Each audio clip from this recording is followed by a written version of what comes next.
I'm Mary Shell. I work with the Alabama Historical Commission. We're a state agency in Montgomery, Alabama. We do a lot of different programs supporting historic preservation. We receive funding from the National Park Service, and our agency helps communities and individuals list properties on the National Register of Historic Places. We help communities survey their areas to identify resources.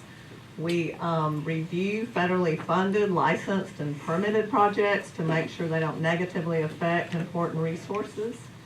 We have a role with helping individuals take advantage of the federal historic preservation tax credit.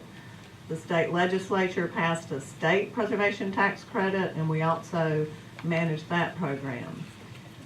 The Certified Local Government Program is another service that we offer, and it is for communities that set up local historic preservation commissions.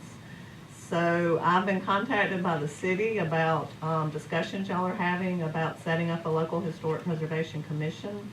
I've been with the state for about 25 years and have spent a lot of time going to communities and explaining the program and how, if they set up this commission, how they could qualify to be part of our Certified Local Government Program. So tonight, I'm just going to go over this information.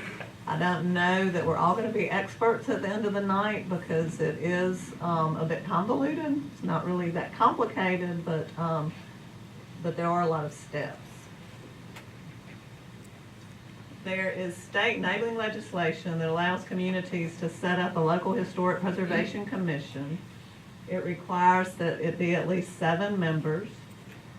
They have the authority to study the community for historic resources, be those residential areas, downtowns, battlefields. There's just a plethora of types of historic resources. They also have authorities that relate to educating the community about their historic resources and programs like tax credits and local designation that might be a tool the community wants to use. They have the ability to go request that City Council designate an area as a locally regulated district. And if they set that kind of a program up, then this group can also review and approve major projects that happen to properties in those districts. Can we full screen? The state code requires that the membership of the commission pull from people with knowledge, training, and experience in history, planning, architecture, law. These are some of the fields listed. It also includes residents of historic districts because this group needs to have training in those fields in order to manage this program. The state code talks about setting up the Preservation Commission, and there's an additional section that allows a community to set up, in addition, an architectural review board. So our very large towns, Mobile, Montgomery, Birmingham, Huntsville, they have a Historic Preservation Commission that manages the designation and the education programs. And then their architectural review board is who reviews any major projects that are happening in a designated district. Trussville might want to look at that structure, but most smaller communities let their Historic Preservation Commission serve as the group that helps to educate and request designation and also reviews the projects that come in if an area is locally regulated. To be a certified local government, your ordinance needs to be in compliance with our state code. We feel like that's a good idea. The state code gives this commission a lot of different authorities and responsibilities.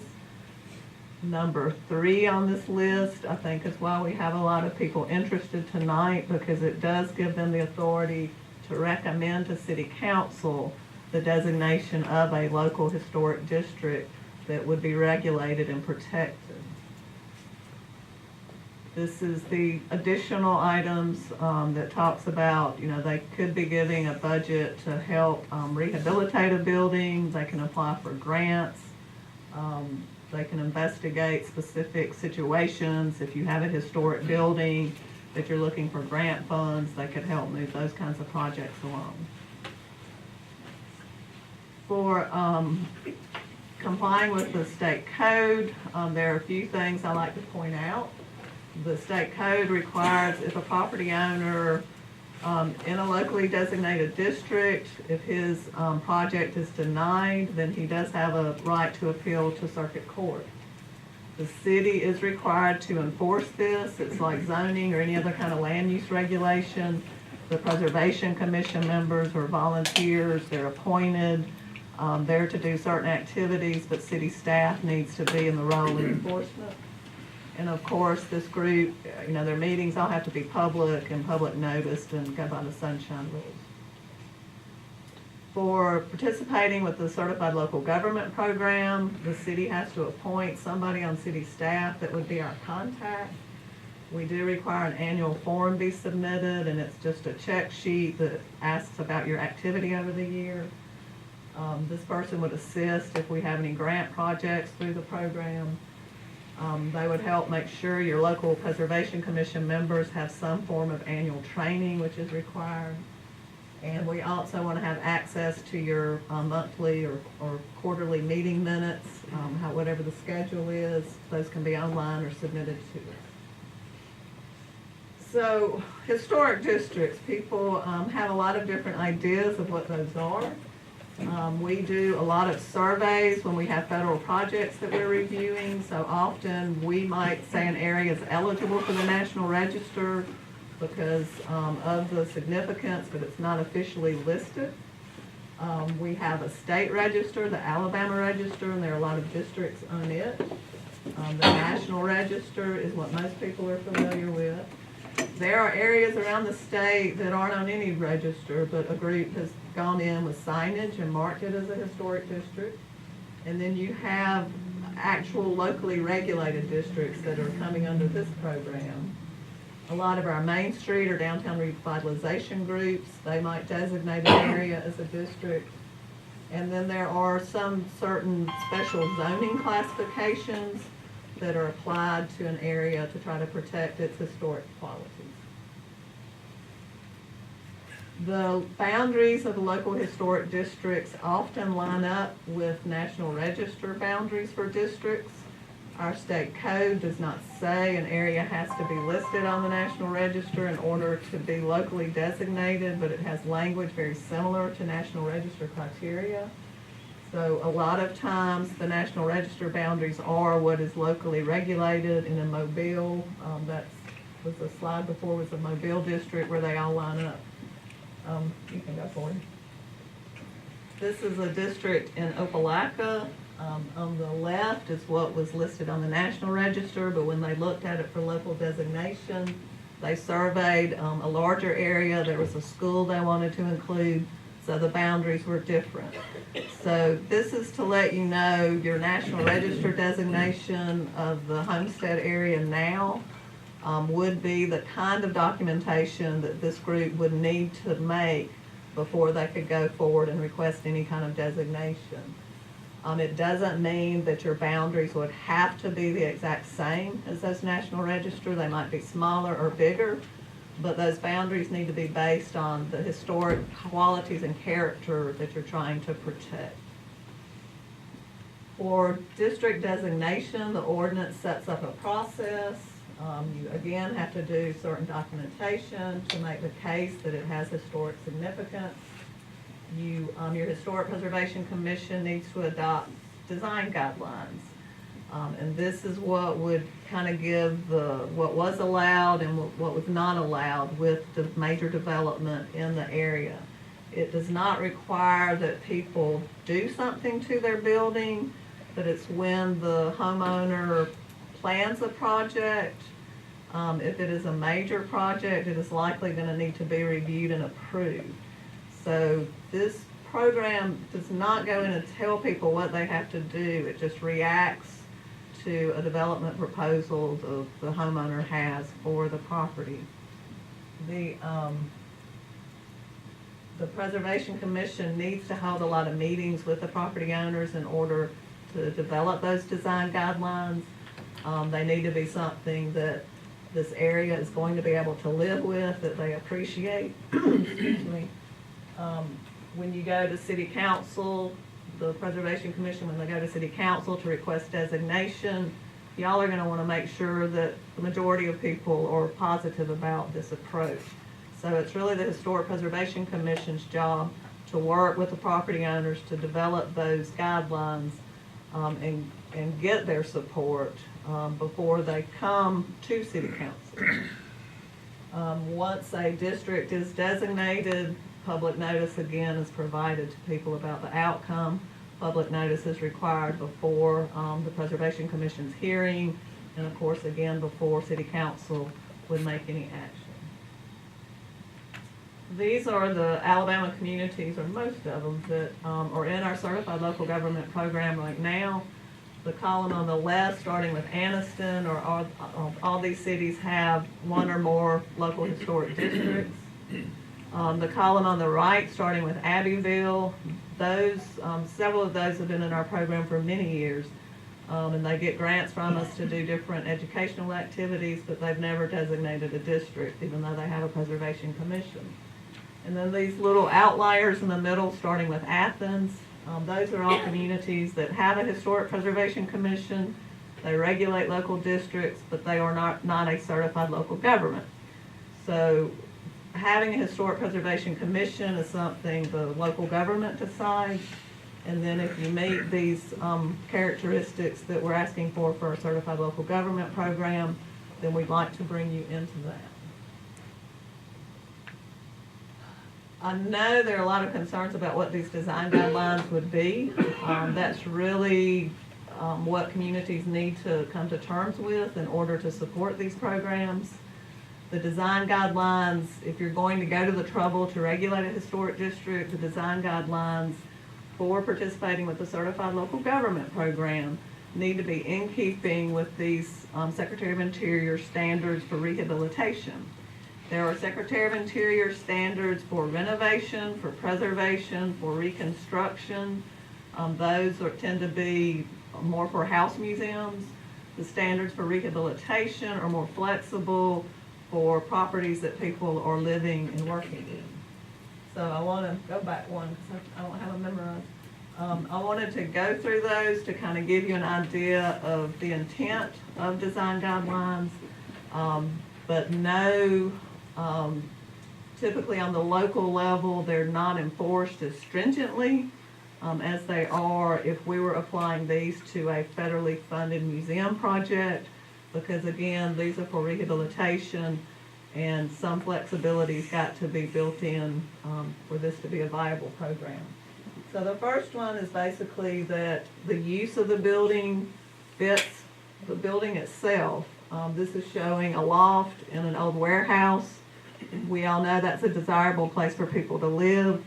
If you had an art gallery, you might not want all this light exposure on your artwork, so that might not be a good use. So making sure that the use of the building really fits the design of it. The historic character shall be retained and preserved. Removing historic materials or altering them should be avoided. This building was an old school.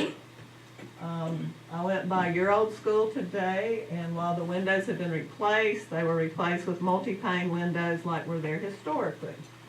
This school they wanted to convert into some kind of retail, and so they took out the multi-pane windows that you're used to seeing on schools and put in these big glass panes. This would typically be something a Historic Preservation Commission would want to avoid. They would want the original pane configuration, if you had to replace the windows, that original pane configuration be put back, because that's a major characteristic of the building. Each property is a record of its own time, place, and use, and you don't want to put features on buildings that are conjectural, that really were never there. What I face the most with this are downtowns wanting to put balconies. They all want to be Mobile or New Orleans. But if historically that wasn't what your downtown looked like, you don't want to create a little Mobile in Trussville. That might not be appropriate. Most properties change over time, and you can honor those changes. This is the building I get to work in every day. It started out in life as a one-story Greek Revival house, and in the 1880s they added a story and turned it into this Italianate. You know, we wouldn't want to take that top story off and go back to the Greek Revival. How it evolved over time is part of its history, so we can appreciate these later additions and changes. You want to protect the distinctive features and characteristics of buildings. The craftsmanship of historic buildings is something that we all appreciate. This is showing some beautiful woodwork that was painted in Eufaula. I got phone calls because the shade of yellow was a little too bright for some people.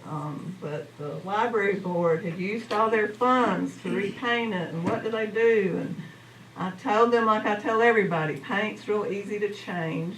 It'll fade. You know, let's not bankrupt the library board because the shade of yellow was brighter than what y'all thought you saw on the paint swatch. So, you know, having it well painted and protected, that's what we need to care about. So things will come up, but painting wood is good. If you have deteriorated features, you should repair them rather than replace them. If the deterioration is beyond repair, then replacing that feature with one that looks like the original. So with windows, that you would put a window back with the same pane configuration. If you lost a cornice, you would put a cornice that looks similar back. When you say original, you mean original, as in, as it was constructed? Right. Okay. Preserving those original materials and craftsmanship is a big part of historic preservation. But we understand deterioration happens, so if it has to be replaced, just to make sure the replacement matches The in original, materials and design. the original, It's not like you gotta go find Hart Pine to make a new window. I I'm got not you. saying that, I'm just Okay. saying visually, it Okay. needs to have the same appearance. Don't use chemicals and sandblasting on historic, especially brick. This is just common sense because you'll blow off the protective outer coating of the brick and it'll just become a sponge. So this is kind of a safety thing. And archaeology is part of historic preservation. Your National Register nomination even talks a little bit about archaeology being something to consider there. So preservation commissions typically don't regulate archaeology, or I've never heard of them making you do any kind of archaeological study. But if you do come across something real significant, you need to be aware and appreciate it. And then new additions, alterations, or new constructions shouldn't destroy the historic materials. The new work should be differentiated from the old in the design. Typically that means an addition would be subordinate to the main facade of the house and added on in such a way that it doesn't overwhelm the original building. And then new additions or related construction can also be added in a way where later it could be taken off and it wouldn't harm the building. Using these glass hyphens between the old building and the new building is a way to do an addition. With your residential houses, there's such a tradition of additions that you've got a lot of models of how that could happen. So the Historic District Design Guidelines, this would be something that the Preservation Commission would be in charge of developing in concert with whatever area they were looking at designating. They need to be based on those Secretary of Interior standards to be in good keeping with the Certified Local Government Program. They vary from district to district because the characteristics you're protecting are going to be different in each district. You've got a very homogeneous neighborhood there, but a lot of historic districts have, houses from a 20-year time span. So you've got a very interesting one to protect, and I don't think it would be too difficult to develop the design guidelines. The Preservation Commission, again, would need to have a lot of meetings. It would be up to them to develop those with the homeowners. And again, that kind of consensus is crucial if you're ever going to get council to locally designate an area. Just shown a very simple application. The Preservation Commission, when they review a project, if they approve it, they provide the applicant with a certificate of appropriateness, which is kind of a mouthful. We call it COA for short. But this is just an example of somebody applying to put a small deck on the back of their house.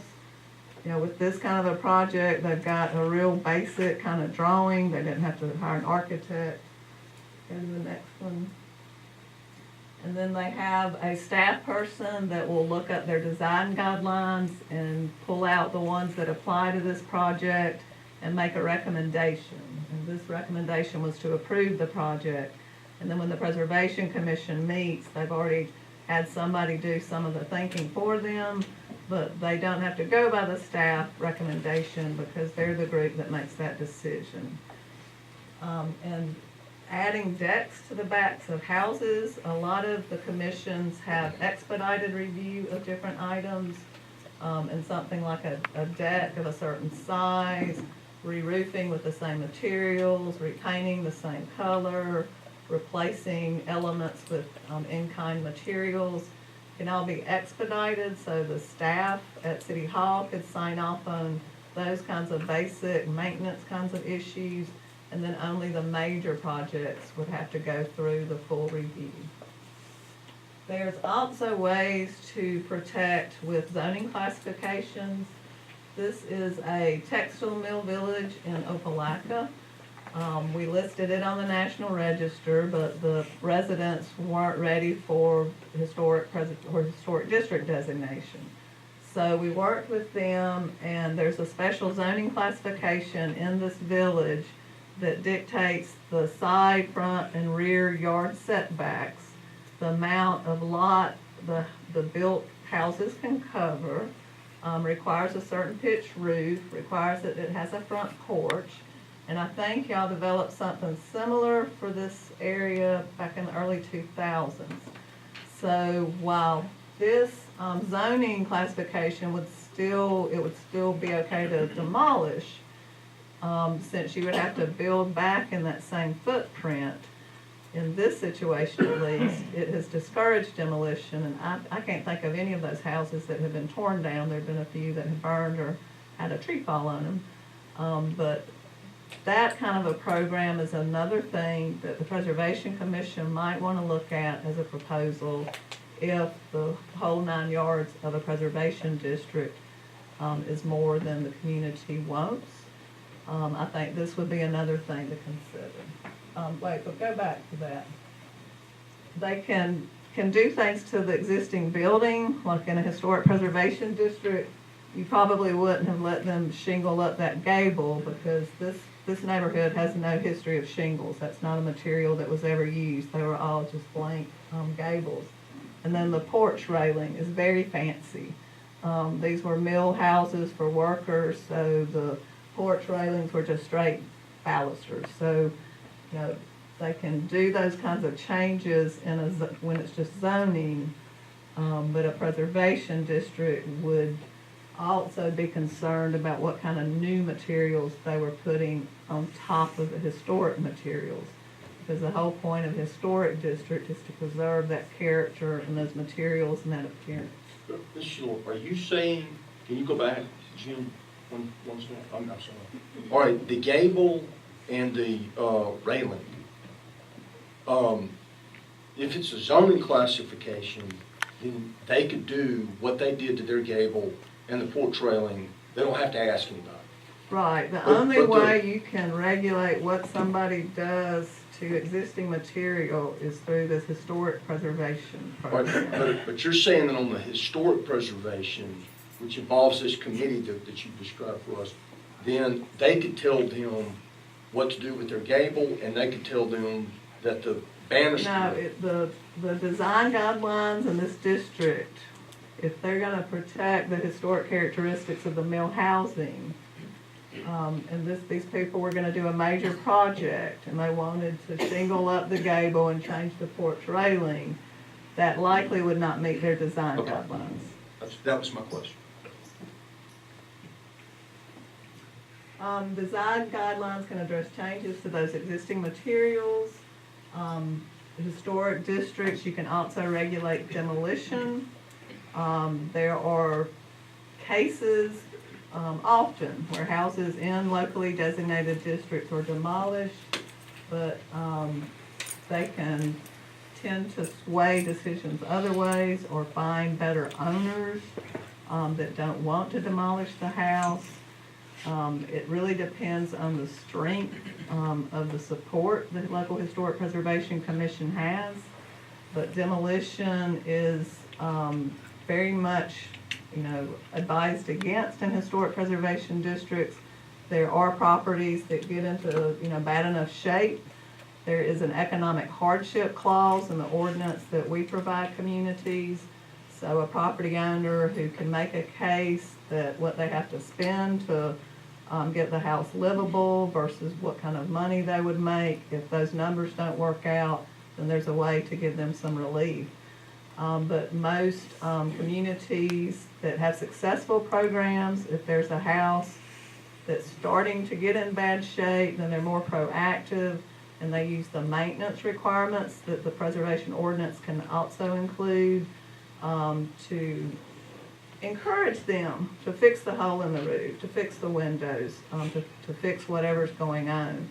And these historic districts are typically desirable enough that people want to keep the houses in good shape. Zoning, go back, we got to talk about the crazy house. Zoning can address height and setbacks and additions, but not demolition. So this is the house you see with the crazy ramp in front. The bottom of the top. The top, yeah. The guy across the street used to be kind of bothered by that crazy access ramp.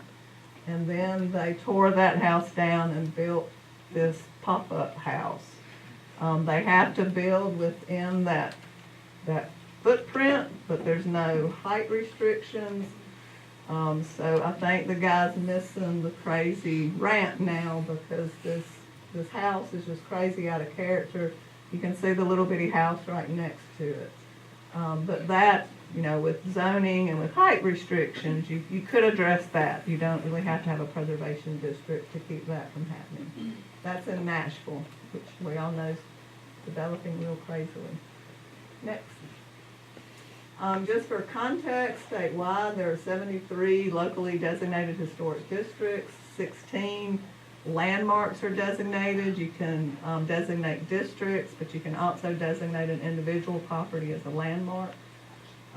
So with all of those together, that's over 15,000 that are locally protected. They're big fancy houses and they're modest ones as well. The Certified Local Government Program provides small grants to communities that are participating. We get funding from the Park Service each year. 10% of that annual allocation must be subgranted out to certified local governments. So we have about $80,000 to $85,000 a year that we can provide. The grants are anywhere from $2,000 to $12,000. And the kinds of activities are to survey, to look for areas that are eligible for the National Register, to do National Register listings. We have a lot of districts that were listed years ago. The one for this village is a little old. So we also pay for communities to get a consultant to come in and update the district, because if it's over 10 or 15 years old, there might be changes that need to be recorded. We can help with any kind of preservation planning in a neighborhood, a downtown, or historic park. We provide grants for that training that we require the Preservation Commission members to have, sending them to training or bringing it into your community. A lot of my CLGs will host a statewide training and bring in 70 people to the community to learn about what they're doing. We don't do brick and mortar because it's a pretty small pool, but we will do pre-development, any kind of planning or specs for public buildings that are going to be rehabilitated for a public use. Public awareness and education, tourism, kinds of materials we can fund. And when communities first designate a district, if they don't have any professional staff we can provide a grant for them to contract with somebody to help them set up their design guidelines and that kind of organizational work. Just some areas we've surveyed. Go next.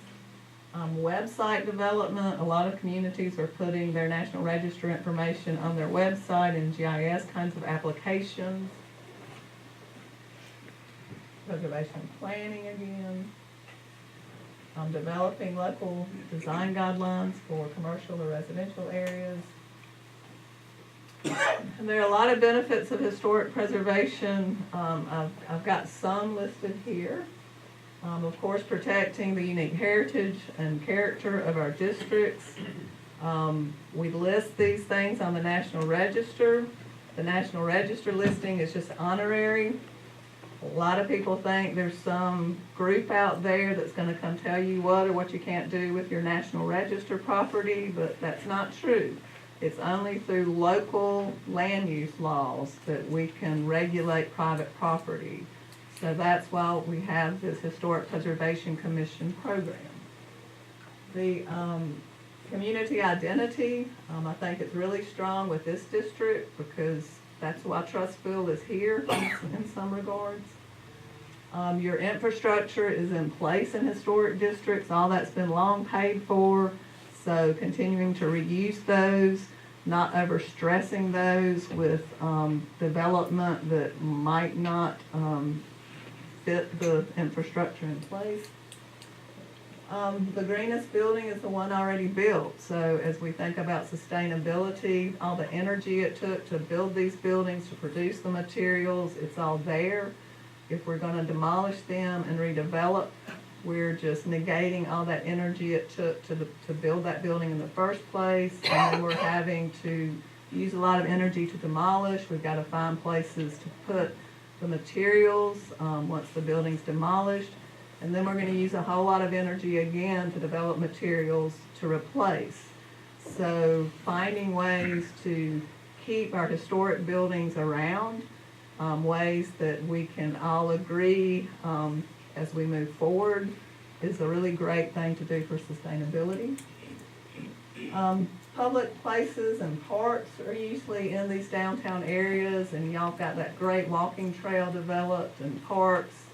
It really fits this walkability, the kinds of neighborhoods people are looking to live in.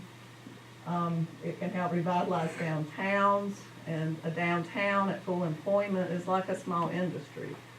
It can be seen as part of your industrial base. Historic neighborhoods are connected. You can walk, you can ride your bike. You don't always have to get in your car to get to the grocery store or to your business. Historic neighborhoods, what we build today, the housing is all pretty standardized. But when you look at historic districts, the houses are usually different sizes. And that's definitely true in this district. So that allows housing for different types of people to live together. The schools are usually located in these areas, and y'all got one that's actually listed in your district. And it was really great to see a historic school still used as a school. I don't run across that enough. The size of historic buildings, especially downtown buildings, are really good for startups because they're smaller, so the lease is lower. Economic developers want to see your downtown area loved and cared for because that makes them feel like this community cares about itself. And then the power of tens is something you hear about a lot at Main Street conferences and other community development, that if you want your community to be a place where people want to come and live and work and play, there needs to be a variety of amenities and assets. So your historic district, your neighborhoods, your parks, those are all part of that power of 10. And this village that you have doesn't exist anywhere else in the state of Alabama. I haven't done enough research nationally, but I would think one as cohesive as what you have here is probably pretty rare nationally. And you can't outsource that. Can't get that from India. It's here now, and this is a tool that could help you sustain it. Other programs I talked about, the Alabama Historic Preservation Tax Credit. This is for residential and commercial properties. So if somebody's doing a major rehab on their house, they would be eligible to try to get in the pool for this. The state has set a certain amount of credits to give out each year, and there's a committee that selects those projects. And these are some numbers from the 2016 round. Next. We had 60 million in total state credits, and that generated over 384 in private. So it's a great program for the state. There's also a property tax reduction, and this only applies for income-producing property, but if you have a commercial building that's listed on the National Register, you can get your property assessed at the residential rate, which would cut your property tax by 50%. The federal tax credit is a 20% credit. There are no caps on this federal program, so you can apply at any time. But it is only for income-producing buildings, so commercial or rental residential. This is a project in Mobile. This is a pretty small building. I'm sure y'all have heard about some of the real big projects they've done in Birmingham. But even on this small project, go to the next one. Their 20% earned tax credit was $96,000, and they spent $480. So that was a nice bonus. And since working on historic buildings, sometimes you can get surprises. This tax credit is a really good way to offset that and to help people get their financing. These are some resources, and y'all will have this PowerPoint if anybody wants to look at these links. Our agency is there. We also have a statewide nonprofit. The National Alliance of Preservation Commissions is a group that just supports local preservation commissions. They had their annual meeting in Mobile in 2016, and we had 600 people from 42 states come to Alabama and talk about local historic districts. The Park Service has some really good information as well. And I got at the bottom, Your Town, Alabama. Do I have any Your Town, Alabama graduates here? Yay! Well, I'm sure you could help me let people know that that's a great workshop that talks not just about preservation, but how you can build your assets as part of community development. And that's a typical workshop that I try to get preservation commissions to go to for training. So that's it in a nutshell. That's a lot of information, and again, there's a lot of other stuff that y'all probably need to talk through, but I'll be happy to entertain your questions. Michelle, thank you so much for coming and sharing with us all. There's a lot of information, and she and I, just in fairness, she and I talked earlier this week because I wanted to make sure that we respected her and her time and how she wanted this thing to go. So I had a conversation with her about how this would go. She has agreed to let the council ask some questions. She is not going to take any questions from the audience. She didn't feel comfortable doing that. That was her choice, and we're going to honor that. So we're going to take just some time and ask you just a couple of questions that anybody up here included. I'll just start with a few questions, and then we can just kind of go down the line and ask some things. Just trying to grasp what all this means for Trussville, and I know every city or town or community is unique and different in how they're set up. You said there's 73 local historic districts in Alabama. Are there, and I've been to some of them, I've been the one in Opelika and Eufaula. Are there any of the 73 that is unique as Trussville? And I say that in that, are there any that what we're talking about here is approximately 288 homes in an area that I would say safely 50% have been modified in some area. In some way, they've been modified and changed and some people like the changes and some people don't like the changes, but irregardless, over 88 years they've been changed. Are there any other communities that are similar to that of these 73 local historic districts?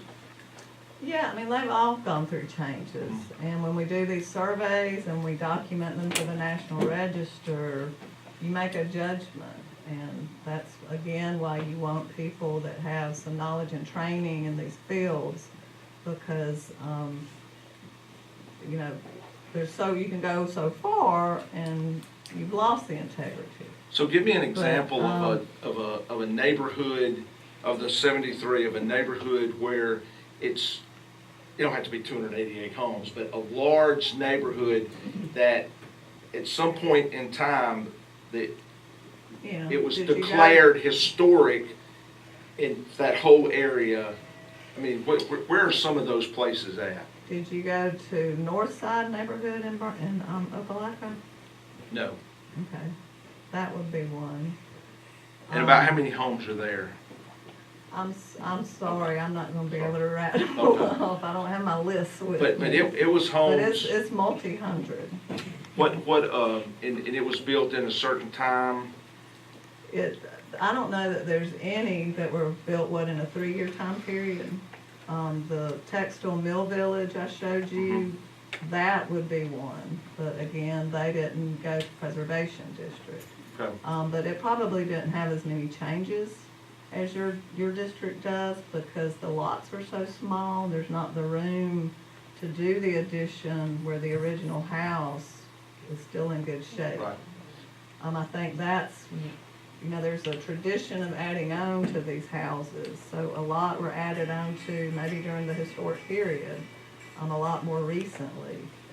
But I think looking at how those additions were done, what are good examples, would help the Preservation Commission and the community decide what would be allowed when it comes to additions. So if we set up the historic commission and they start looking at an area, let's just say the Cahaba project area, they start looking at that, and they determine, all of the houses, some even in that's on the historic register were built in the 70s, but a lot been modified. So they would come in, does that commission decide with approval from council or whoever that is declared historic, or does it have to, or do they have to come back through and say, here's why we think it is, and then you or somebody from your group would say, yes, that meets it, or no, it don't meet it? Your ordinance will have language about what kind of criteria they need to make the case that the district meets. It's similar to the National Register criteria. My advice to commissions is go to the trouble to get an area listed on the National Register. It gives that area credibility. It gives you really firm boundaries that are very justifiable if you ever have any kind of challenge to your ordinance, but that's not required.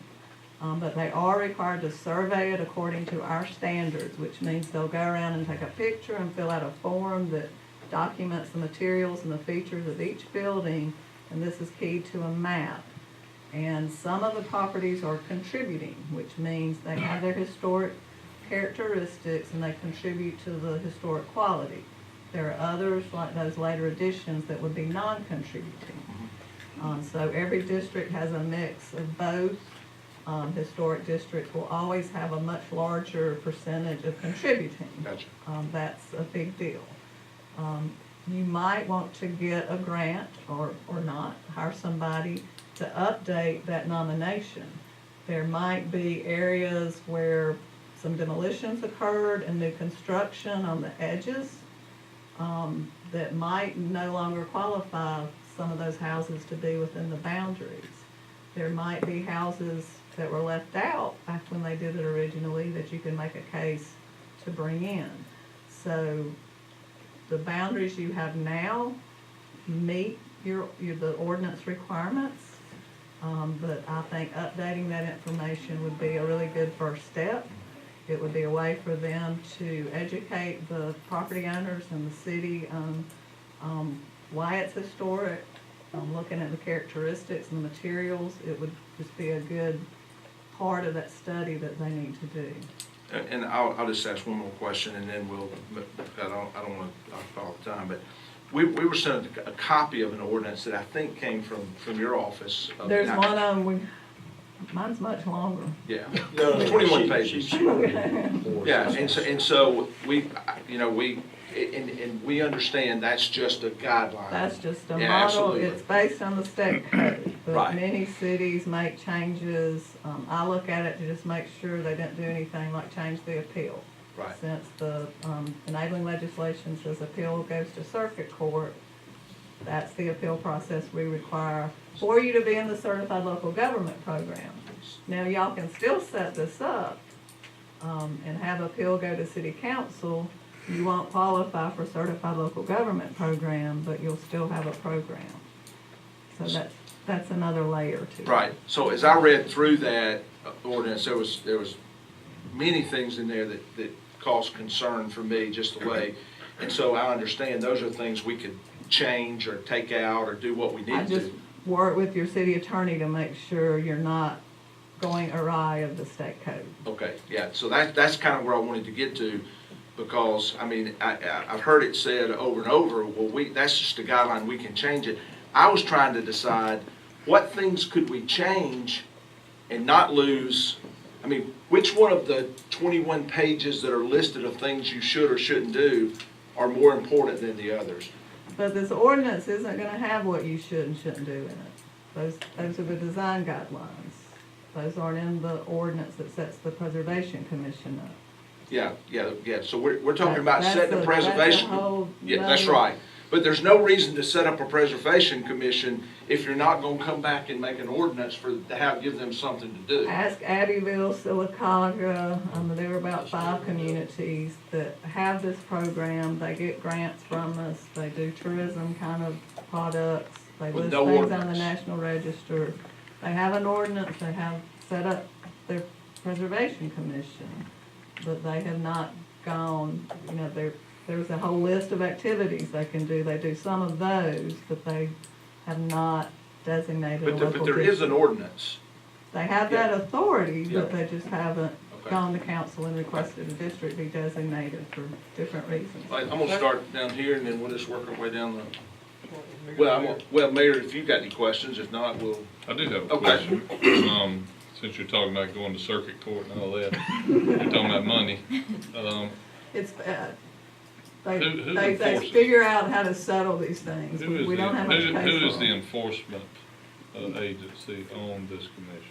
The city, whoever enforces their zoning and, whatever Okay. enforcement, then And- they and- typically do this as And well. of your 7-person panel or your commission, and you gave us a variety of suggested backgrounds, I'm assuming. The state enabling legislation requires that they have knowledge, training, and experience in those different fields. Okay.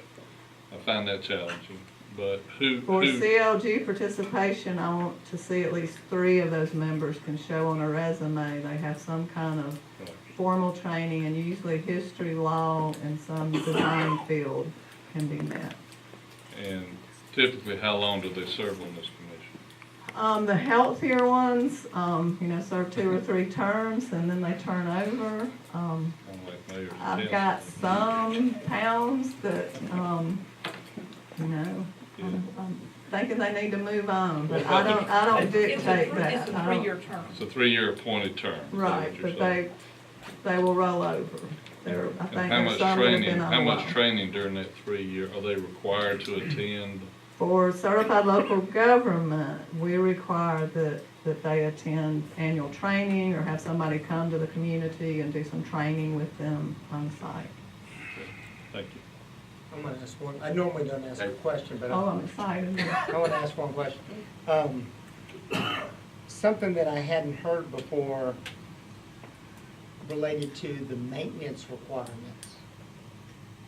Do you typically in these districts, do you typically have maintenance requirements such that you've got to comply with X within so long, or you have almost like a grass cutting ordinance or something like that? Because when I go look at all these houses, it seems to be 2 different issues. One is what are you gonna do to preserve them? Are you gonna tear them down? Are you gonna use a certain color, a certain window pane? But the other one is the ones that aren't gonna do anything, but they're not being maintained necessarily right now anyway. Do you normally see those always having to go together, or can they be separated? The preservation ordinance typically has the required maintenance section in it. And most commissions, the districts they're regulating are a mixture of houses that are in fine shape, and then there's some that aren't being tended to. So it does set up a system where they can contact the property owner, tell them, you know, you've got a hole in your roof, you've got gaping holes in your windows, your foundation isn't secure. You know, it's gonna be major items like that, and you have so long to fix it. They typically get about 3 letters, and then after that, they're brought into court. But this is a tool a lot of communities like about this program. They tell me that they can't really enforce their blight standards citywide because they don't have the manpower to do that. So in historic districts, which are areas the city's really trying to protect, having that preservation ordinance and those maintenance requirements gives them a little more oomph to motivate those property owners to take better care of the property. I got one question. Okay. Michelle, does this grandfather anybody that's already in the area as far as materials, changing the look? Whatever the house looks like now is fine. Nobody's gonna go make you do anything to your house. It's just when you're planning, and again, if it's something minor, you can probably get it approved at City Hall. But if you're planning a major addition, major changes to the exterior, then this would need to be reviewed and go by the design guidelines. Paint color is something a lot of commissions don't regulate. Some commissions get really excited about paint color. My advice is paint color is easy to change. It's good to have the materials painted, so if you want to avoid a lot of heartache, just don't regulate paint color. You might want to, make sure they don't polka dot their house or do something that wouldn't fit in. But they don't all regulate paint color either.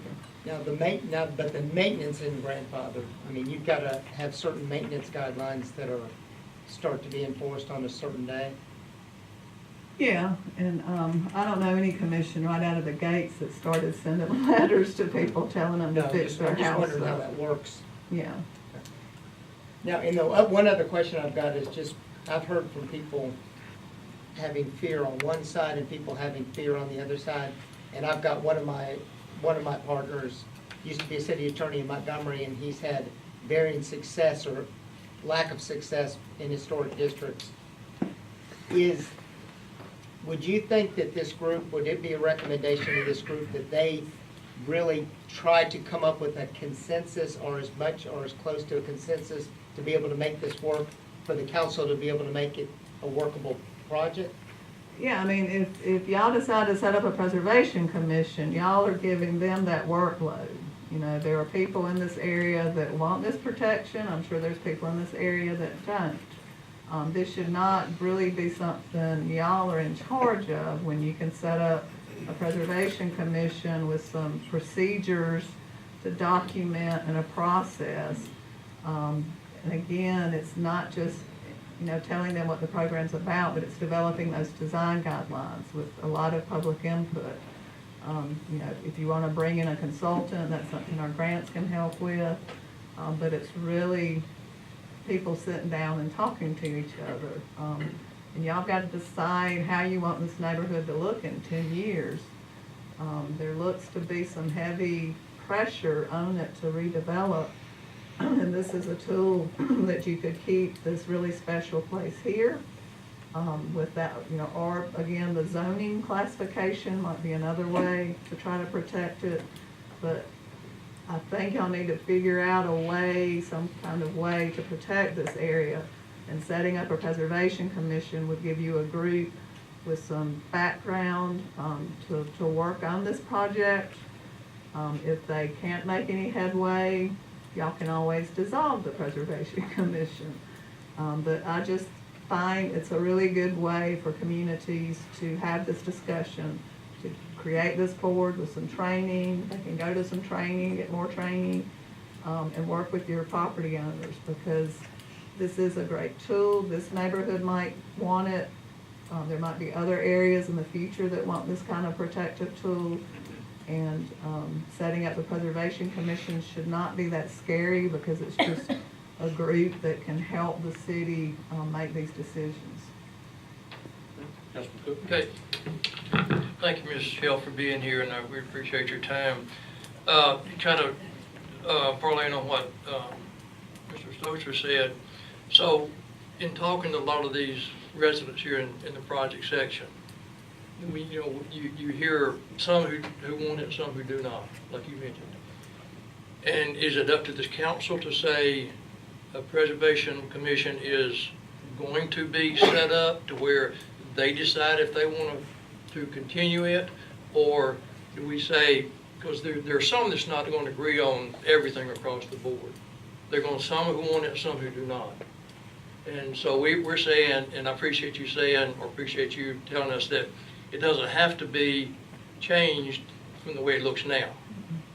But if you do make a change, it goes to this Preservation Commission.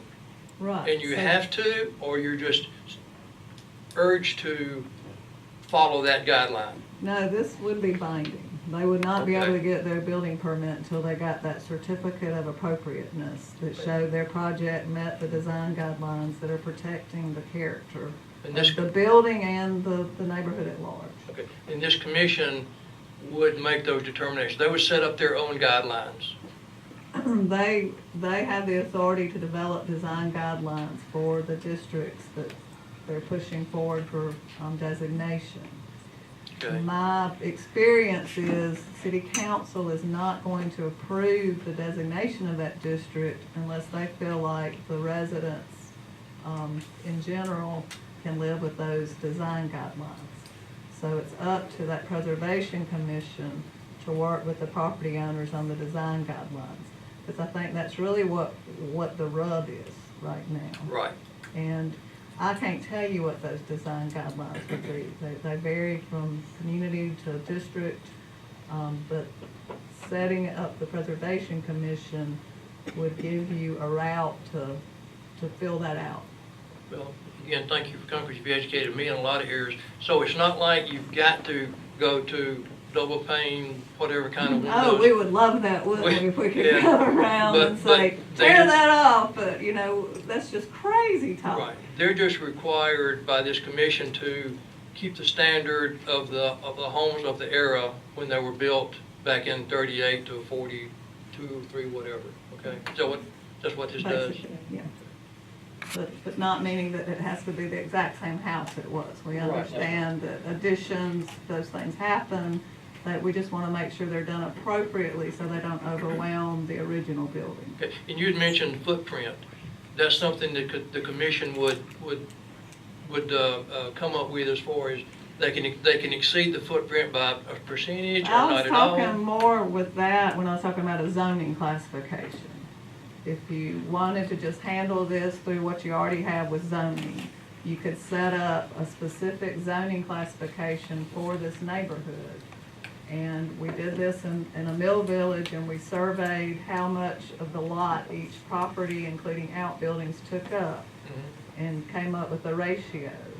And I think added 10 to 20% of that. So allowed in the future, somebody wanted to do additions, as long as it didn't exceed that ratio, that was okay.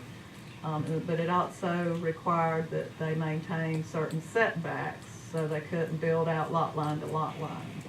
So we could do that, and then if they wanted to go from 1 story to 2, but we could limit it to 2 and not 3. Right. We could And- do something And like you might that. want to limit the 2 at what the typical height of a historic 2-story house is. Right, Yeah. okay. Thank you. Right, Councilman Freeman?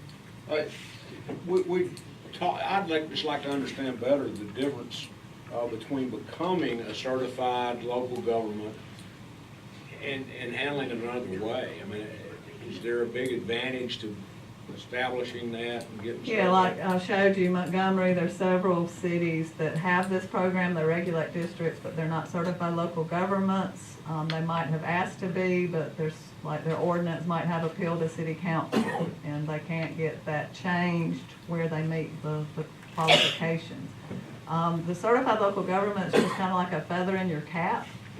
Any city can set this up based on state code. But if you do it and according to our standards, which is having at least 3 members that they can show in resume, they meet those requirements, that you get annual training, that you have a staff person as our contact, then we can certify you in this program and you're eligible for the grants, and you get additional technical assistance from our office. I spend a lot of time going and helping commissions with specific problems. So the advantage would be that getting the grants. Grants And the and technical. just, and you're a partner with the Park Service. When the National Preservation Act was passed in 1966, this program wasn't included. But in the 80s, they set this up because the Park Service understood the state's a good partner, but where preservation really happens is through this local designation. So they set this program up and the grant fund to help support these local programs. And when you get into the grant program through the Park Service, then suddenly you've got ties to the federal, the regulations. Have y'all managed any federal grants? Yes, ma'am. And we'll never Yes, do ma'am. it. It took us 40 years to build a And park. we'll never do it again. That's my question. So we have about an 18-month time frame to do these projects, and we are able to pull it off.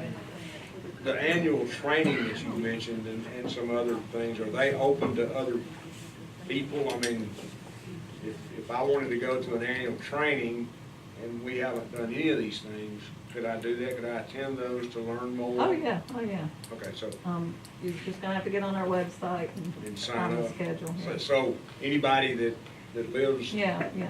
whatever. We often have people at the workshops that are investigating. Okay. All right. That's it for me. Thanks. Can I go back and ask one more? Sure. A half a question, maybe? Yeah, I do want you Yeah, to do okay. that. I know we got more. I just Okay. want to remind all of us, she's got to drive back to Montgomery tonight. Okay. And has a teenage daughter at home, she told Okay. me alone. Real quick, we have some houses, homes in what would be the footprint of the Cahaba district that are not project houses. There may be one right in the middle. Would that be isolated out of this? That would be non-contributing. So Okay. it would still be in the district, and you might not be concerned with what they do to their exterior, but what they do, you don't want them building some huge addition that looms over everybody else's house. You probably don't want them paving over their front lawn. There's still things that you want to make sure are protected because it affects the district, not the property. And that's when they're reviewing these projects, they want to make sure the project doesn't negatively affect the building or the district. So if it were built, most of them were built, say, in the late 30s, early 40s, and this was built in, say, 63, we could still keep it in concert Yeah, with and what all we're that's doing. over 50 years old.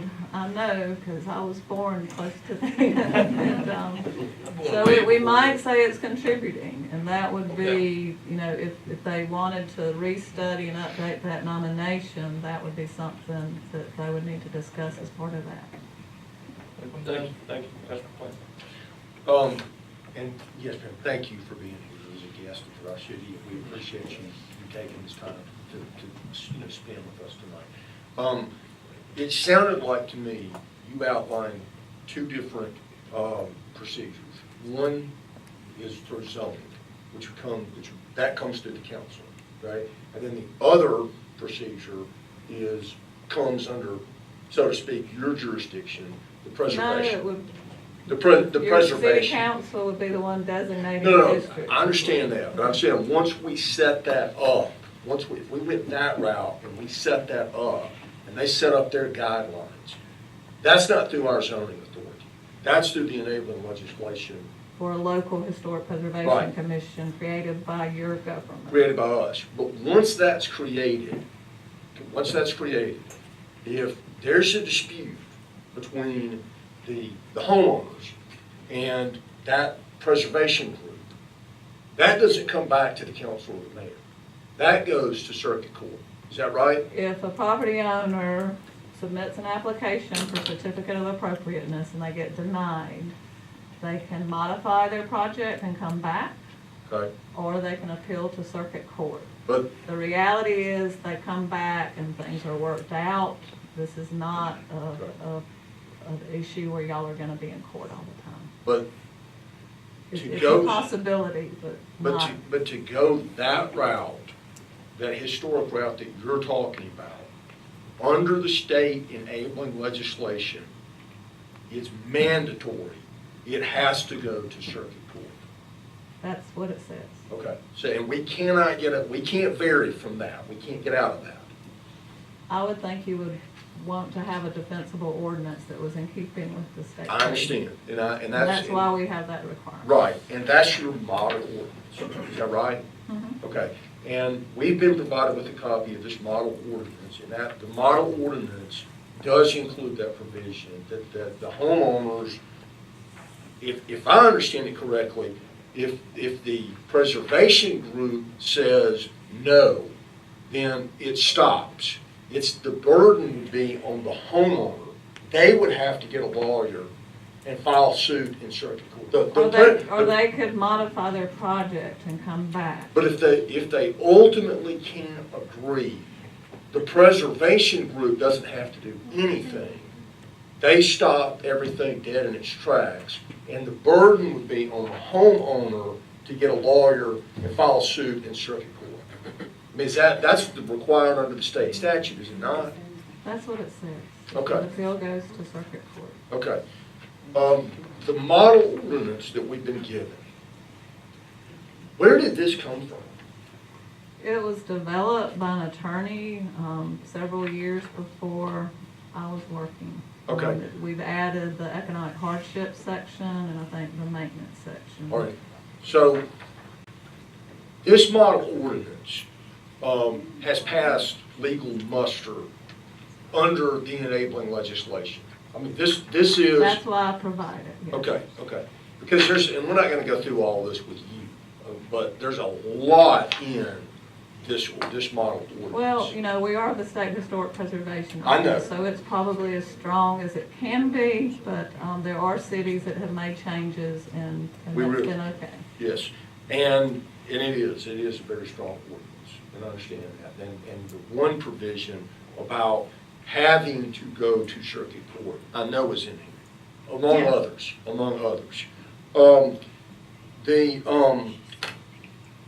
Looking around at our neighborhood today, I'm sure you noticed that a lot of the homes still have the original garages, Mhm. okay? Now, those were stables. When this was an agricultural community when it was built. That's why the lots are so large, right? And officially, we don't have any of that anymore. Unofficially, we probably do. I hear there's some chickens running around every now and then, but, the little garages, all right. Those aren't suitable, they don't meet a lot of modern needs, so you can't get a car in most of them. And a lot of, property owners over the years have torn those down and they've replaced them. And you see various you see people who try to keep the metal, the metal look on the roof, but it is a larger structure. It is a larger structure, and it's built to accommodate modern needs. Now, if a home has that original garage, and it hasn't been torn down, and a property owner says, well, I want to tear that down, I want to put up a large garage, I mean, how would that get handled? The design guidelines need to address that situation. Okay, but the design guidelines could prevent, they could say, if you've got one of the original garages, you can't take it down. It has to stay that way. I mean, they could be worded that way. It depends, again, I cannot say what the design guidelines would be. That is not something my office is gonna dictate. Sure. Again, we wanna see that they have preservation at heart. But I don't even think those outbuildings are listed in the National Register nomination. So that's really something that needs to be part of your discussion, your community discussion about what you want to protect and what those guidelines need to be. Now, the community that you were telling us about, the mill community that did this through zoning and not through the preservation, okay? Now, the zoning is something that we would do, that we would be involved in, correct? I would hope you'd be involved in a Right. Well, preservation district too, because you're gonna be the ones approving it being designated But in this what- program. Right, but once we designate that, You've gotta back up your preservation commission. Right. You're not totally out. well, and by state code, we're required. You gotta enforce it. Yeah, that's what I'm saying. We would be required, and if there ended up being a dispute between the homeowners and the Preservation Commission, and the homeowner had to get an attorney and had to file suit, we would be required to pay the commission's legal Right. And bills the- in the lawsuit with one of our own And the homeowners. judge would need to decide, was your commission following their procedures? Okay? They would not decide whether or not the garage should have been replaced or whatever the issue is. If it goes to court, what's looked at is were they following their procedures? So that's another reason for CLG, we want to have a city contact that's working with them, making sure they're maintaining their records, keeping their minutes, and following their procedures. Is that another reason why you would want to see them utilize the model ordinance?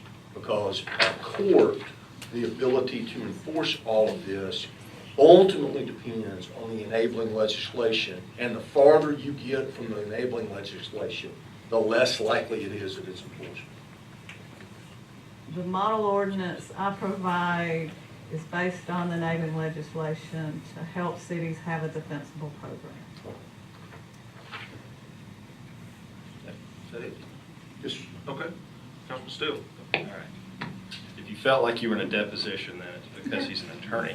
But I'm fair. Couple questions from me. You visited some other areas in the city today other than the Cahaba project, Yeah, I looked correct? around downtown and nice shopping areas, the church, Presbyterian church, the park, Cemetery over here. cemetery, yeah. Those are all areas that could be deemed historic by a local historic preservation commission. Yeah, I know the focus is the village, but this program's set up the way it is, so the Preservation Commission has that latitude to look at other areas. Any And places- There might be an area that wants this tool, and, you know, a lot of times groups go to these Preservation Commissions saying, would we qualify? We'd like some protection. Are there any areas in our downtown area that you would consider historic? Again, since it doesn't have to be listed on the National Register, and the criteria in the ordinance, is a bit loose, you probably, could qualify it. But I think there's too many non-contributing buildings. It's just not that cohesive. I agree, at least for now. You know, it is that. It's okay it to is- say no if it's. Say no on that one. You're not gonna hurt our feelings, man. Couple other questions to dispel a couple things. Does forming a historic district increase a homeowner's property insurance premium? In your Not that I'm aware of. Does forming a historic district make property taxes increase?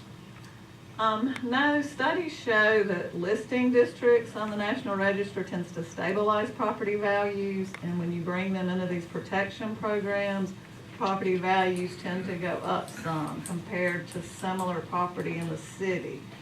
So if your property value goes up a little, your taxes might go up a little, but otherwise, there's no, But your property taxes go up because the property value of your home which went up. is a trajectory I wish I had in my neighborhood. Sure. The only other thing, the question that I have is, again, to reiterate, you can modify your model language in a way that a municipality sees fit, correct? As long as there are Y'all can certain, do whatever you want, and if you don't apply to be in the CLG program, I will never know. But again, for CLG participation, and y'all are smart people, you want to make sure whatever you have is in keeping with the state code. But it doesn't have to be every exact word in that model ordinance, no. Well, you and I talked long ago about this, and I really appreciate you taking the time to come up here. Well, I do this for many cities, and I've told Alan that a lot of times I can bring in city staff from communities that have a good, successful program, and they can kind of talk through more of the mechanics locally. Or an even better idea, if y'all want to go to one of these communities and talk to some of their city leaders and hear how it works and see some, exact case studies of projects that might have been difficult and turned out well, or, things to avoid, I'd really encourage y'all to think about doing that. Ms. Porter. Okay, and let me just ask one question to follow up to the insurance, because I was asked this question and I don't know the answer, and I want, if you've got this, if this is in the historic preservation district, and you have a house that's non-contributing, is that what you call it? So it really don't fit in that, but it's in the, and a storm comes through and a tree falls over and destroys a portion or part of the house, and they go to, and it's insured, and they go to rebuild it, they're gonna have to rebuild it in conjunction with, even though it's not contributing now, it would have to be rebuilt in. No, I probably didn't go over that standard very well, but we don't want new construction to try to look historic. That's not historic preservation, that's phony. So if there's a new building built in a historic district, there will be, in the design guidelines, a section about new construction that will talk about it fitting in and massing and form and height and setbacks, but we would really prefer it to be of its era now. So to blend in, not be too big or unwieldy. Or you wouldn't, I mean, but down there, you wouldn't want somebody to come back and build a red brick house down there. Well, there's some brick there. Yeah, but there's not red brick. I wouldn't want somebody building There's red a few that haven't been painted yet, I saw it. Yeah. Okay, because that was a question I was asked, I didn't know the answer, is if that happened, you go to file your insurance, if the materials that you had to build back cost more, the insurance You've may say got no. leeway, but Okay. you want it to fit in with the massing and the rhythm. It doesn't need to look like it's a McMansion, Right. but it needs to be of its time. If you have a contributing unit, okay, if you have a contributing. Same thing if it gets wiped out by a storm, Wiped out, yeah. or But where it has to be replaced, then the Replacement. design guidelines would have some guidance on what new construction needed to look like. Okay. Now, if you had a contributing unit that was damaged, we've got houses falling in every conceivable category. There's not many, but there are still a handful of our homes that are still owned by the original owners. That they bought these homes from the federal government back in the 1940s. Obviously, we don't have as many of those now as we did 15, 20 years ago. But we had one that lived across the street from our house up until just a few years ago. But they've been modified over the years. The windows or whatever have been modified over the years. Right. If a contributing unit is damaged, the materials that are used to replace on the contributing unit, you would want those to be historical. No, Would not? there's no requirement that they go find heart pine. Not hard pine, that's not what I'm talking about. I'm talking about, let's say the windows, for example. They need to be similar in design and appearance, because Right. you don't have to go to some architectural salvage place and find historic windows. You can get them from the factory. Okay, You know. and I was given 2 questions, and Ms. Porter wanted to ask.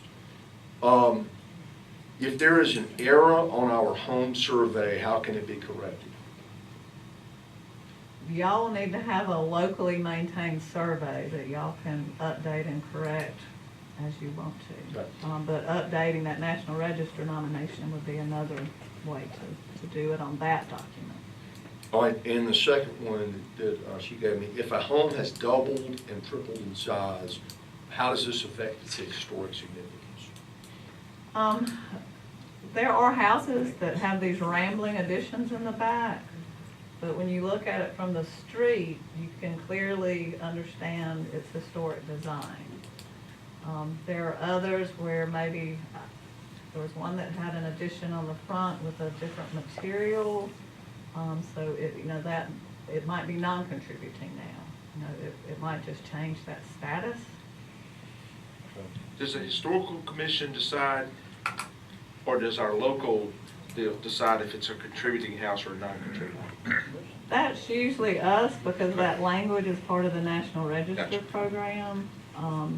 So if But we did again, this to it, somebody would have to come in here for 288 homes and make a decision on every home, whether it was a contributing or a non-contributing. Well, you already have that in the earlier National Register nomination, that's already been done.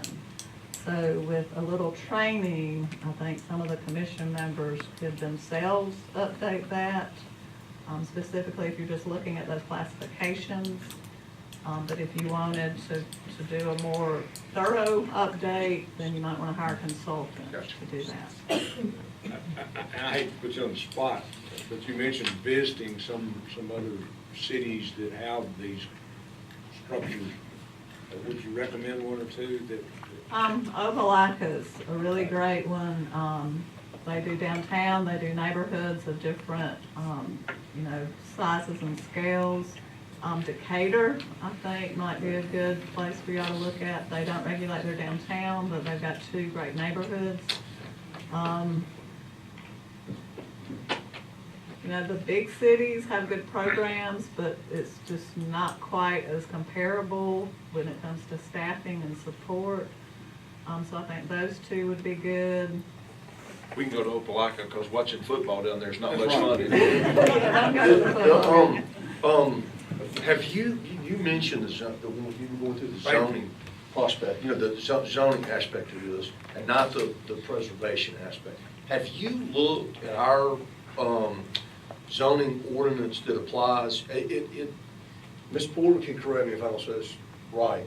It was passed as part of a overall amendment to our zoning code many, many years ago. In 2000, but it was not actually applied to the project. The property was not redone. The property was not rezoned. Are you aware of that ordinance that we have? I think somebody said that, yeah, but I didn't really have time to read through it.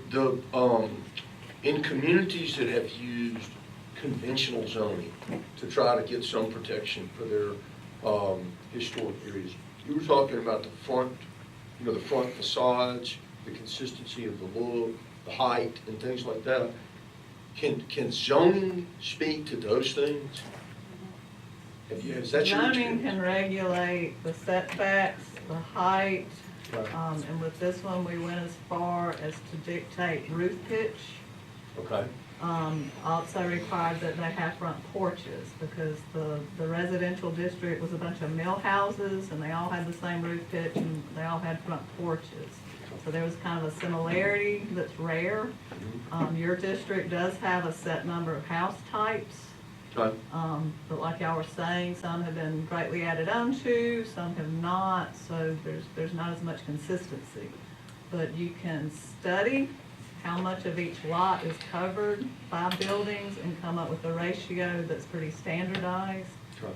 and allow that much of each lot to be covered by buildings. And then you can also dictate height to make sure that the new buildings aren't any higher than the 2-story buildings that are there now. And roof probably, because you do Right. have some similar roof structures there. But that's something we can do through our zoning ordinance, not through all of this Right. stuff. But it would allow people to, you know, change their roofs, to change the exterior siding, where the appearance of that neighborhood can really change. The only way to protect these historic materials is through this more complicated historic Through this. preservation process. Michelle, thank you so much. Yes, I sir. know it's a chore to get up here on a Tuesday night from Montgomery, and I know you have family, and we just. I think the traffic might have cleared out. I think traffic will be okay getting out, but we appreciate it No, so we do. much. And, Well, I'm happy to come back.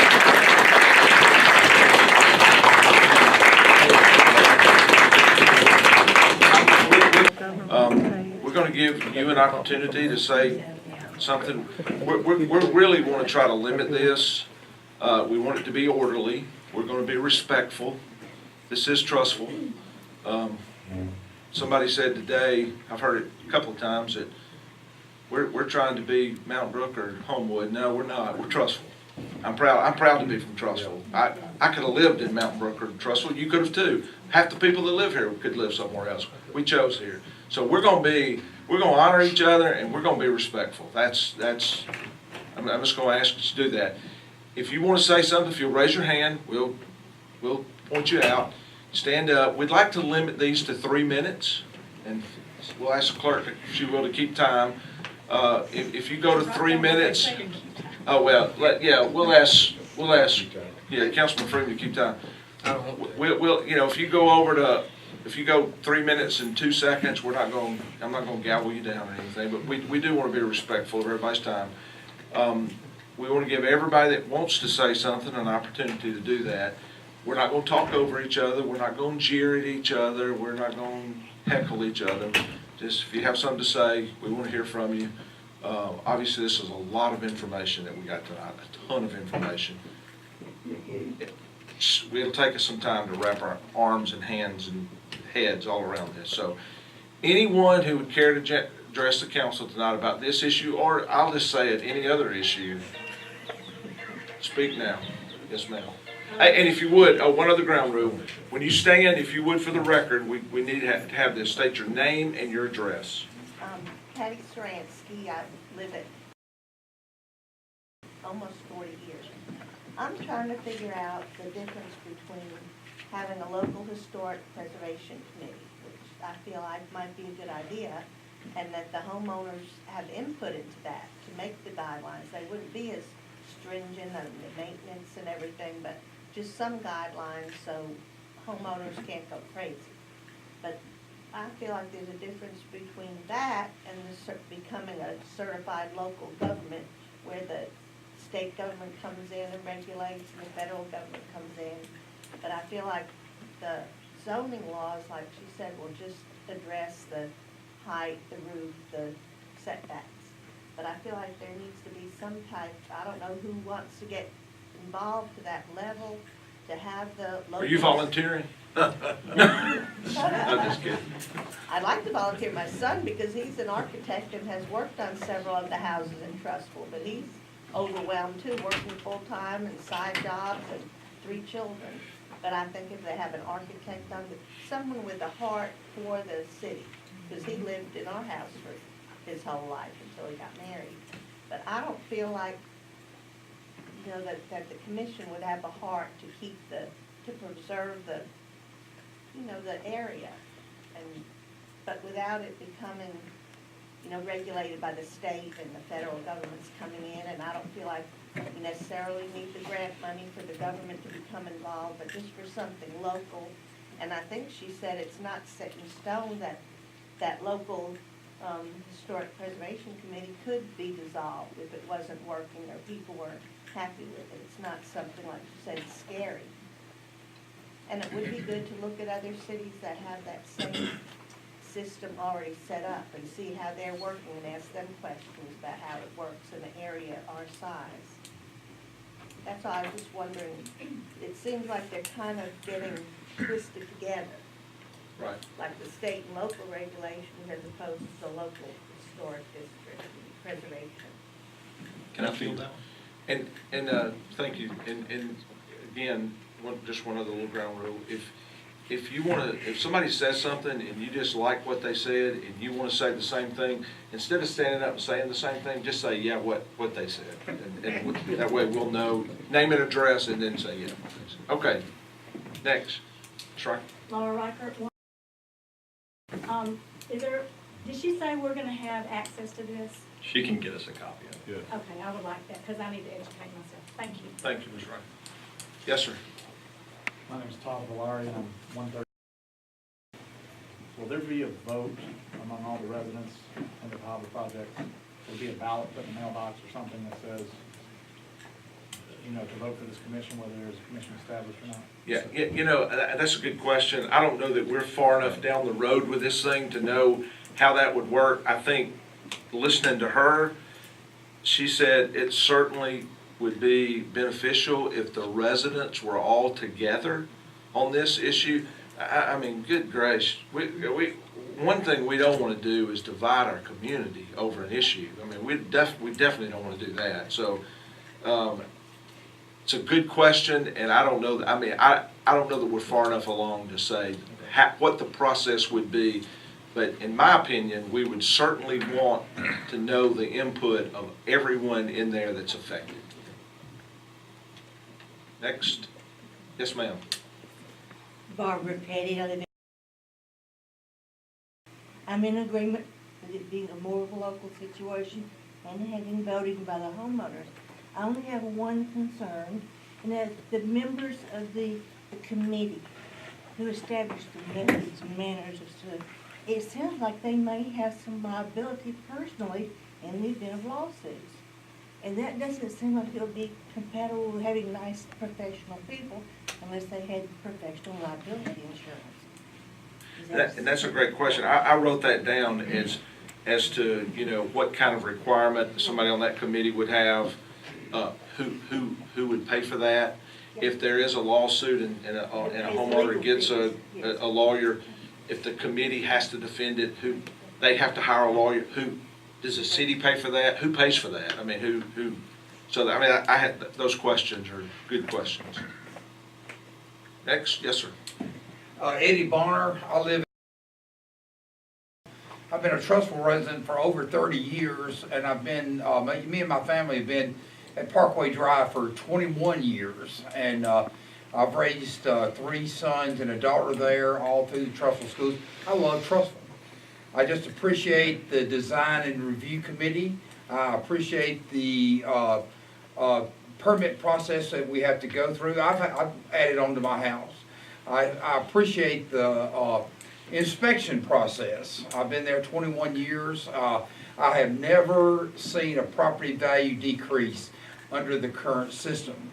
So I do not see any reason to bring in a severely restrictive process into this that's already working smoothly. And I agree with what they said, that this design and review committee that they're wanting to appoint now is just a lot of rules and regulations that I don't feel like that I've talked to at least 20 of my neighbors on Parkway Drive. Now, there's not 100% of the people on Parkway Drive that are against it, but most of the people on Parkway Drive are against changing what we have now. And she mentioned the word consensus. 288 houses in the Trussville Cahaba project. And the last meeting I was at, they agreed that they were going to send out. We updated the email list for communication for meetings like this, because there was about the same amount of people at the last meeting. I didn't make the first meeting because I didn't know about it. And but just as a note in the record, there was 45 names on that email. I got a notification from the Cahaba Project Association. There was only 45 names on the email, and it was not the updated email. So there's been a severe lack of communication. Yeah, I mean, it was 40. I counted 45 members on that committee on that email that went out today. So well, actually, it went out a couple of days ago. I've got an email, a personal email. My wife has an email, and it went to her. And I was at that meeting. She wasn't, and I put my email on there, and it didn't come to me. You never at that meeting? Hang on, hold on. We're not going to ask questions we're not going to question members, because that's going to get out of hand. So we're not going to do that. Well, I mean, the only emails that I've seen originated with the Cahaba Homeowners Association. So that was the notification. And then they put out a thing on Facebook, I think it was today, at the last minute about it. But it's just been a severe lack of communication, and the older people, they're not social media savvy and things. So I just think there's a whole lot of things that have not been brought out. and that we just really, really don't need with the system that we have. Thank you. Council President, can I address that? Yeah, I don't think that was from the homeowners association. It was Alan, it was not. Alan. Hang on, It was hang me. on. It was my email. Okay. Sticking up. Yes, Okay. Donna, I think that everyone in here knows me. I've been involved in the neighborhood for 25 years, and that's why I know almost every one of you. Our homeowners association, apparently has been working on this with Councilman Steele. And, the information, once it was presented to y'all, was not disseminated down to all of the homeowners. And when I found out about it, that it had been asked to be, it was given to y'all on a Thursday, and of course, I do have knowledge of this, because I am married to Brian. That's just one thing. we're sorry. I'm sorry. No, feel sorry for Brian.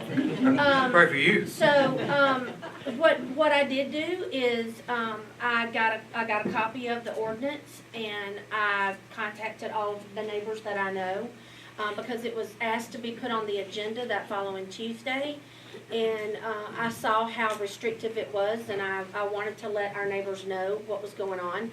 So I did. I killed myself for 2 days on Saturday and Sunday, and I did go around to all the ones that I did know. I did not barge in on the ones that I don't know. I would say that I practically know everyone in this room, so yes, no, I wasn't. No, you weren't. I wanted to get the information out, and I didn't have copies of the emails. So I told them all if we would come over, if they would meet me at Heritage Hall, we could have a small meeting. And the ones that I could have a copy of the ordinance if they wanted it. And then they could come on Tuesday night and express their questions and concerns. That's what we did. We met at 6:30 at Heritage Hall. And we read over the ordinance together. Literally, that is all that we did, was read over the ordinance together. And so, and then they had questions. Brian did answer a few questions, but not that many. The ordinance speaks for itself, and then it was taken off of the agenda for Tuesday. And we've gone about working on some alternative solutions, because this is beginning to divide our community. And in the 25 years that I've lived here and lived with all of y'all, and we've done all the projects together and things, there has never been one divisive issue in our community, and this is a divisive issue. And so, once again, I waited for our homeowners to put something out in our email to let us know about the meeting tonight. I did not go to Facebook and try to stir up controversy. So what I did do was the emails of my homeowner friends. I am a homeowner. It doesn't matter to me that Brian and I are involved in the community. This is about my personal home. We're talking about my personal. So I did send around an email today with the ordinance attached and told everyone about the meeting tonight, and that's where that is. I would like to encourage y'all to look into all of this. She did state Anniston as one of the longest ones. I do have a copy of the Anniston historical ordinance and what they've gone by. It is exactly what you have in front of you, plus more. There are penalties involved. There's even hard labor assigned to people. And so that, I just would appreciate y'all looking into it, and We maybe will. at a local level Yeah, instead of. thank you. Here's what we're gonna do from here on, just so we'll know. Yeah, I mean, because I don't wanna cut somebody off in mid-sentence, but I also wanna be respectful of time. When you get to 10 seconds left, Councilman Freeman's gonna raise his hand. He's not Pentecostal, but he's gonna raise his hand. And that means you got 10 seconds, so when then you hear the music, you'll know it's time, okay? Can we do that? Next, yes, sir.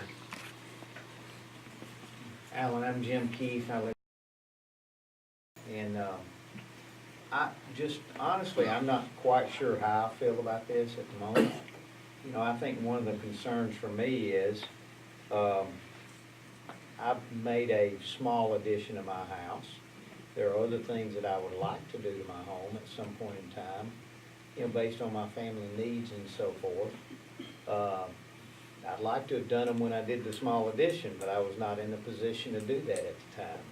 So, you know, there's always the concern of any type of changes being too restrictive that might, you know, prevent me from doing what I'd like to do in my own home. But otherwise, I mean, I'm definitely want to maintain, have an interest in maintaining our community just as it is right now. So that's my main concern, is just being too restrictive at some point. Thank you, appreciate that. Yes, sir. My main concern is if you do go with this, that people on this board, I understand you have to have professionals, but that the majority of a board of this type, or a commission of this type, would be made up of people that live in the projects. I think a lot of us are upset about people making decisions that don't even live in the projects, on the project. Thanks. Okay, thank you. Yes, ma'am. Hey, y'all, I'm Becky Ryder. I love Trussville. I think they're in a great way for 200. Give us your address. I'm pretty simple, sorry. I think there is a great way for 288 people to communicate effectively and with integrity and with community spirit and with proper information disseminated. I think there's a way to work together and communicate well. Thank you. Thank you. Anyone else? Yes, ma'am. Jane Ellie. I'm compelled to make some corrections. There are 287. That's my fault. No, it's not your fault. It's a number of faults.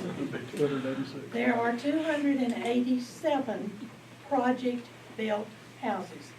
There are approximately somewhere between 10 and 20 others that were built later on lots that were not used by the federal government. Lots were sold to individuals. They built their own houses on them. There's the non-contributing houses. We have lost 2 to fire, have burned to the ground, and been rebuilt, not necessarily like a project house. We have had 5, 6, 7. We've had 5 others. One, I understand, has received a demolition permit, but has not come down yet, but it has the permit. We have a total of 5 that have been actually demolished, and something built that is not like a project home. I think what all of us want to see is, we don't want to see these houses torn down. Find a way to keep these houses. Let people add on to them in some way that keeps the neighborhood appearance that we have. I'm not really in favor of inviting the state of Alabama and the Department of Interior in to my home. My mother and daddy bought that house from the government. I own it now. I pay for an insurance policy that will rebuild that house if something happens to it. And believe you me, it is more expensive than just homeowner's insurance on a house. Thank you. Thank you, Ms. Evans. Yes, sir. And I'm the state representative for Trussville. I've been a big proponent of the historic tax credit. I actually spoke with Mary before tonight about some of the issues. What I wanted to maybe is offer a little bit of encouragement here about when I was on the school board. We had a potentially divisive issue because we didn't know what to do with the old school. And there was the thought was to build a school that was going to accommodate the needs we have for the students in our city. We needed to tear down that school and rebuild it. And the Cahaba project homeowners came out in force. And we sat together, Jimmy and Jane, y'all were there many times, and talked about what do we really want to accomplish. And what that led us to in Trussville, the school board, was to go to 3 neighborhood schools. So because we couldn't rebuild a 1,000 student school, we could modify the Cahaba school, and we had to take down the football stadium to do that. But we discussed all through that. But the other thing that complicated that was to do all that, we had to have a tax increase. which that was potentially divisive in the city. A lot of people in this room probably didn't vote for that tax increase. But the point was, the city came together and we worked that out. And we were, there were 8 tax referendums in the state of Alabama that year, and Trussville was one of 2 that passed. And I was running for election at that time too, so that was a tough thing to go for, being pro-tax, to raise property taxes to do that. But my point is, I've heard tonight, I kind of tend to agree, but I would like to see us see if we can work this out locally before we have a state commission, because I know there's a big bureaucracy that comes along with that, and I know what that means, I know what the intent is. I think our desires are all the same. I think we've worked it out before, I think we'll work it out again. Thanks. Thank you. Yes, sir. My name's Bob Davis. I live on, and I was born down there many years. But 10 years ago, I got an invitation to do a presentation on the Cahaba project up at the Library of Congress, and it was the National New Deal Preservation Association. They just got my name, and word got out. I was, fairly knowledgeable on it, and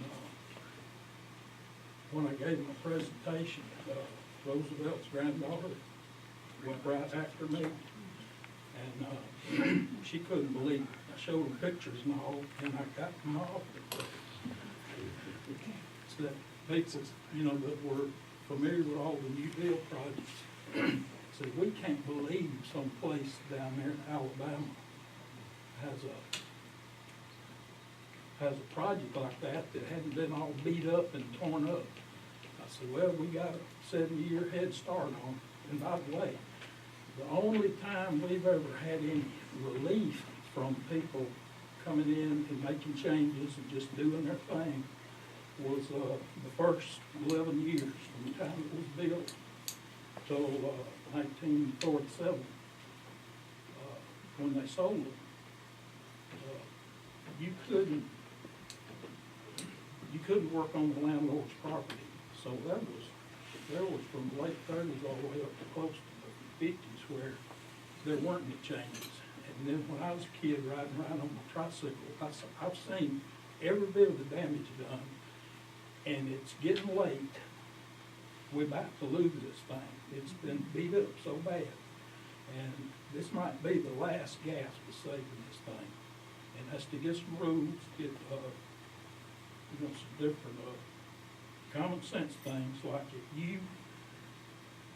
you get a 6-foot tall man, put him across the street on the curb and look at your house. If he can see any change to it, then your project is a failure. That stuff needs to be off the back. But anyway, I'm for this commission to get some common sense rules, because we're fixing to lose this thing. A fellow from North Carolina came down. He was a PhD. It was in 1945, and he wrote a book about the projects in Jefferson County. And if this was ground zero for the housing initiatives of the New Deal. We've got 4 of them here, 1 over the line. Huh? That's just 10 seconds. Okay. Anyway, he wrote a book about it, and he said, I can't put the Cahaba project even in the same chapter. I've got to rewrite and do a bunch of changes. But this thing is so special. Let me just say one thing. Yes, sir. He said, this is the most attractive housing development for low to middle income citizens ever built in the United States. And that's the way it's been. It's something to be proud of, but it's getting bulldozed down, and it's picking up speed. Thank you, Mr. Dudley. Next. I saw a hand back there. Yeah, yes, sir. Jason Garner. So I got a concern of like you coming in and regulating it, and then like people come in wanting to buy a house and renovate it because I've got 3 kids, and then they have another one. Some of these houses are too small the way they're built. Well, if I go in and have to put a metal shingle roof on, those things are so expensive, half people can't afford those. I don't think I should be told I have to put a metal shingle roof on my house if I can't afford it, but I bought a house in an area that I want my kids to be contributing in, I want to contribute in. This is where we're gonna raise our family. So I was just kind of curious, when are y'all trying, what's y'all's goals to try to put something in place if something's gonna be put in place? Have y'all had some kind of initial goals in mind that y'all like to say, hey, by December 1st, we'd like to have something, or nothing? Yeah, I mean, again, you're hearing tonight from her, the first time we've heard from her. The whole council, that is, has heard from her. There are some guidelines in place. There's zoning, there are things in place right now that, there'll be differences of opinion over, has it worked or not worked? Some feel like it's worked fine. We've heard that. Some feel like it's a failure. Understand that. But there are some guidelines and things in place right now. I got you. I'm trying to remodel my house. I have a non-contributing house that may be contributing because it's 50 years old, but it's not an original home, so that's kind of confusing me. So I'm either like gonna get it done now and not have to fool with any of this mess, and just go ahead and knock it out so I can get what I want. That's probably what I'm gonna do. But anyway, that's what I'm saying. And last thing I was thinking about too, if y'all do any kind of maintenance things, when you go around and look at half these old houses, they didn't have the same technology on the metal roofs. Half these houses need to have paint done on their metal shingles now. They're so rusty, so half y'all have to pay for that out of your pocket as soon as we put it in place. I mean, it's just silly. It's expensive. Thank you. Thank you. Council President. Yes, ma'am. Kendall Robertson. No, I'm not in the Cahaba district. I am in a district that could possibly be considered. I formerly worked for the Chamber of Commerce, and we actually received money from the city as well as a federal grant to update the Chamber of Commerce that was situated on Parkway Drive that is now Heritage Hall. And it was a project that should have taken about 90 days to do, but because we went through this commission to do these updates and with the standard and material, it turned into a 9 to 12 month project. So that's something I'd like to be considered. I agree with Mr. Garrett. I think it should be handled on a city level. And I also think it should be taken into consideration those that are pushing this initiative, that you possibly look at the fact they've already updated their homes the way they want them and done their remodeling and reconstruction. Thank you. Anyone else? Mayor, you had something. Did you have something? Hey, okay. Yes, sir. My name's Joel Grubbs. I live at every time the government gets their hands on something, it usually gets wacky. So remember that. It's not going to go back. Once it gets done, it's not going to go back to where it was. Thank you. Yes, sir. My name's Ray Ross, and I live at, oldest son also lives at, and we're doing a major renovation of his house, although God knows it's taken long enough, so I'm sympathetic to the lady over there. We remodeled our house in '06 when we moved here, and we chose to live. We lived in Vestavia, and one day we woke up and said, what do we need all this space for? We're going to move to a place that is really nice and smaller house, and that's what we did. And we've loved living here ever since. What I want to know in all this debate is how many people think that tearing down the project houses and putting up mini mansions is a good idea? Regardless of what the feds or anyone else does, how many people think it's a good idea? Because I think it detracts from the overall ambiance of the neighborhood. Remember we talked 6 months or so ago, I think it was Byron White that said, I can't define pornography, but I know it when I see it. Well, we all know the ambiance of the projects, and that's what we want to maintain. And if the project owners think that tearing down houses and putting up a house that goes from one side to the other, has 6 different roof styles, 3 different roof materials, different siding and so forth all over it, then I'll sit down and shut up, and we can tear them all down and put up mini mansions. If everyone thinks that's going to improve the value of your home. If it's not, we got to figure this out. We got to stop the first thing we got to do is stop demolishing these houses. Just because there's plenty of people with money that see that spending $200,000 for a lot is no big deal. Well, it's a big deal to us. Thank you. I agree.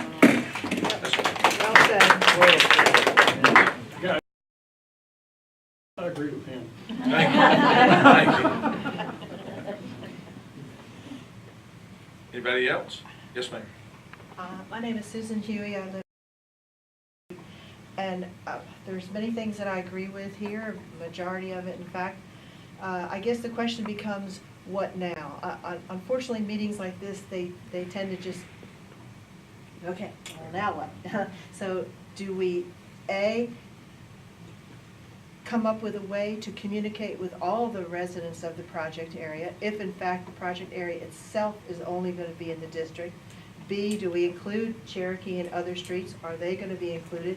Some decisions need to be made somewhere along those lines to see where we begin. And if we make those decisions, I'm not even sure who we is, but whoever those decisions are made, then there needs to be communication, just like the other gentleman said, needs to be made to everyone.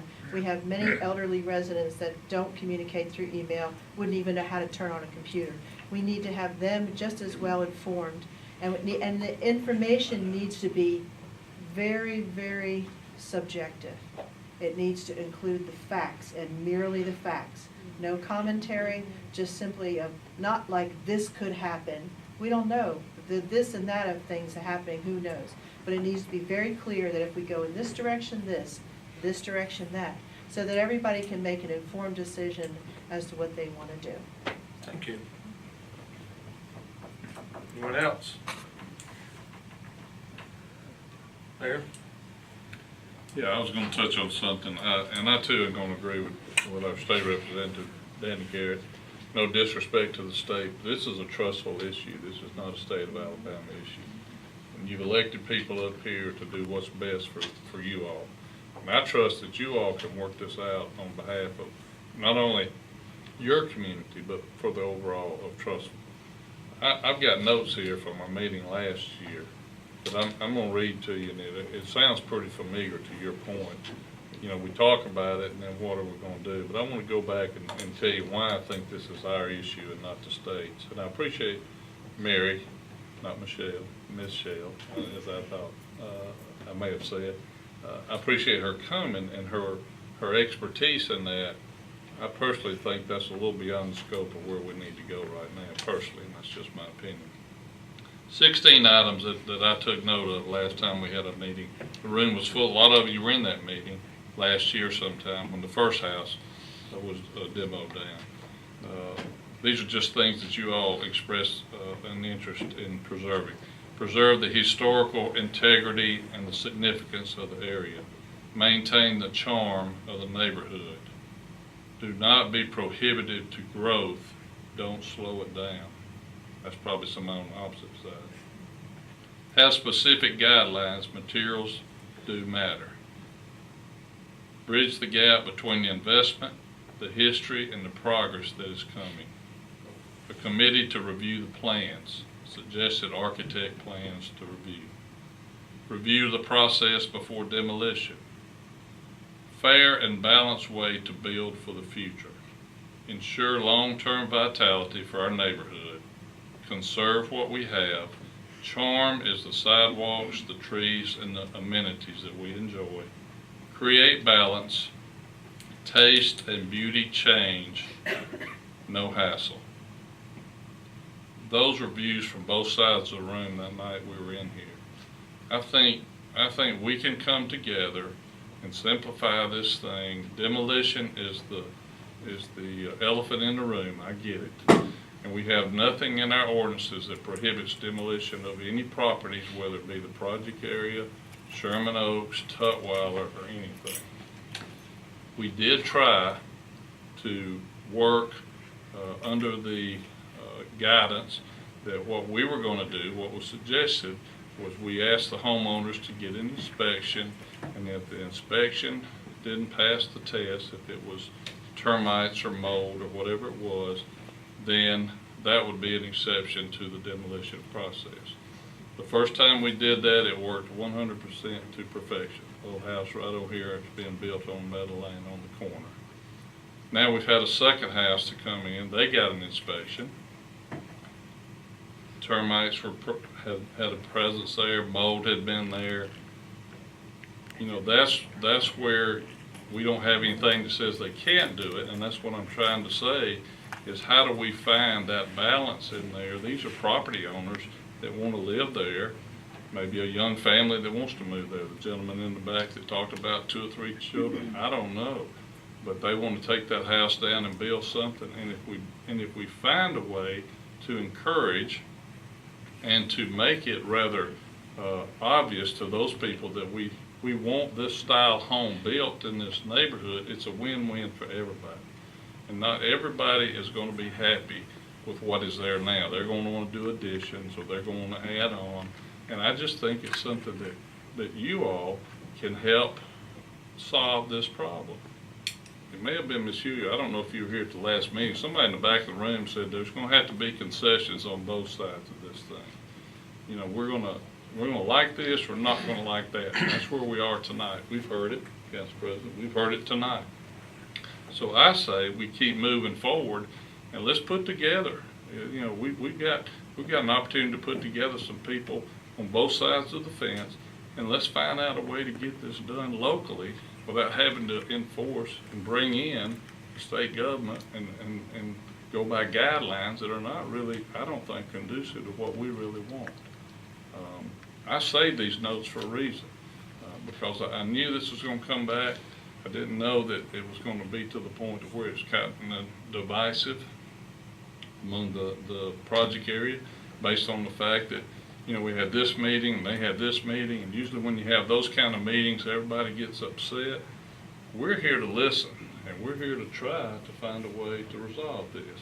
And I appreciate everybody's willingness to do this. You wouldn't be here if you didn't care. And I think we can get it done. And with that, I just ask for everybody to kind of come together, like Eddie said. Let's come together and find common ground somewhere and start with it. We can always tweak it. You know, if it's not working, we find something to do. But if we don't put something in place, there's nothing the city can do to prohibit it. And that's going to happen. Thank you. Thanks, Mayor. Yes, ma'am. Jimmy King, I forgot where I live. It's not always so much demolition, because I think we all understand the need for that on some of these houses. But is there no way that some restriction, I understand that we're told there's not, but the houses that are being built on Meadow Lane are no way in keeping with the project. And it's my understanding that, was it the council, the mayor, has given some of those people variances to make a larger house. Nothing has been done to keep them from going up so high. So it's time for, I feel, the city council to give some help to the project. Thank you. There are no restrictions on what they can do right now, and that's what I'm saying. Well, what about the variances that are being given? We didn't grant a variance. We don't grant variance. Yeah, Ms. Well, King. they just did it on their own? No. If they got a variance, it went through our BZA. Did they? I don't know, because we don't control that. I don't know. Council President, I'd like to say a couple of things. Number one, this is not really a real divisive issue.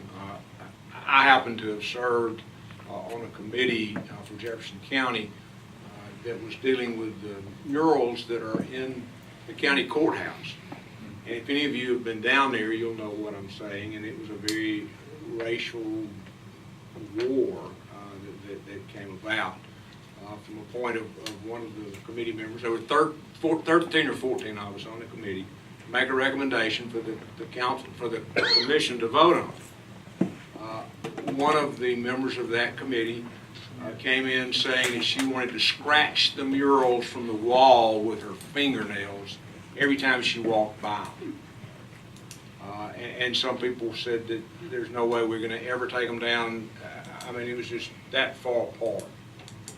I don't think that in this room we're that far apart. That committee ended up with a consensus, walked away with a nice recommendation to the county that I think is very workable. I think this is a thing that with communication, and when I'm saying communication, listen to what the other person's saying, hear what they're saying, without trying to think of how you're going to respond to them.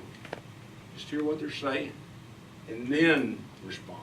Then tell them what you're thinking. And the other side do the same. Listen without thinking what you're going to respond.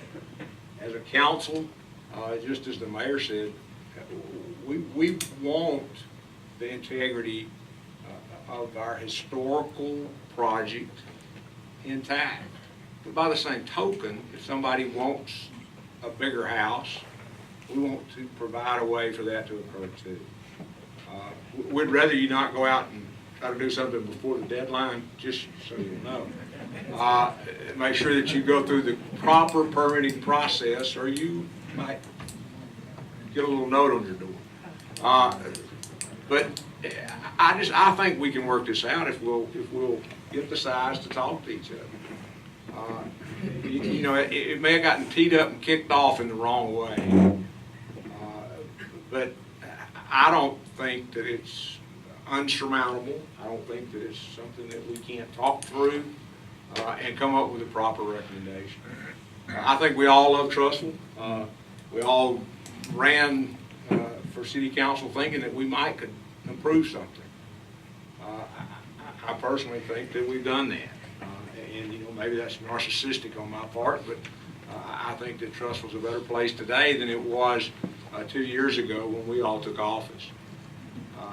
I think we can continue to do that, and I think we can listen, I think we can hear, and I think we can respond and come up with a solution that makes sense. Thank you. Thank you. Yes, sir. Thank you. Anyone else from the audience? Yes, sir. I know I've already spoken one time, Jim Keith. I've heard this thing tossed around about termite damage and mold and that sort of thing, and I think probably every one of our homes down here has some type of termite damage or mold. Amen. I know I had that issue in my house when we did the addition. I guess the question that comes to mind is, you know, what is demolition? I mean, does that mean total removal of that home because there's a small area in the home that has some termite damage, or where's the burden of proof?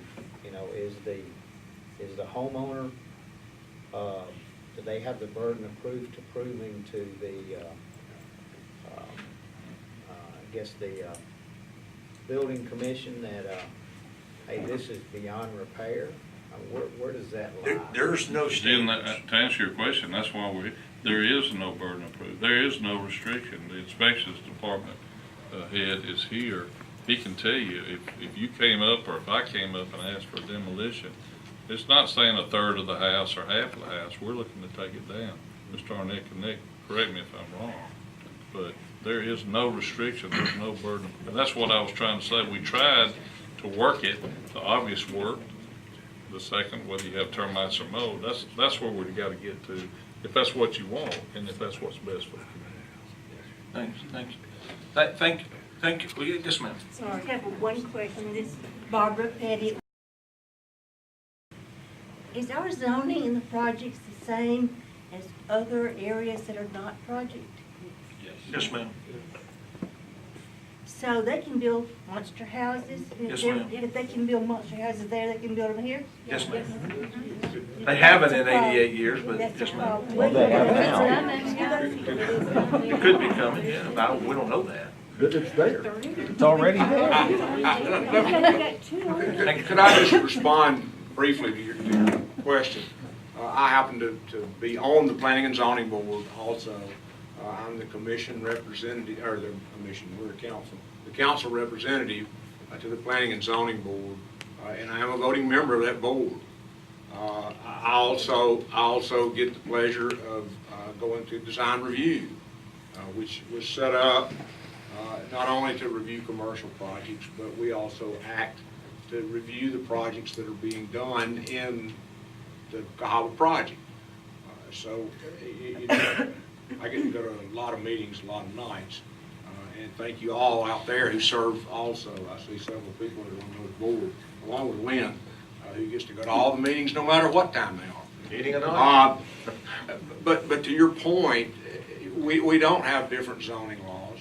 There was not any kind of restriction lifted for the houses that have been built.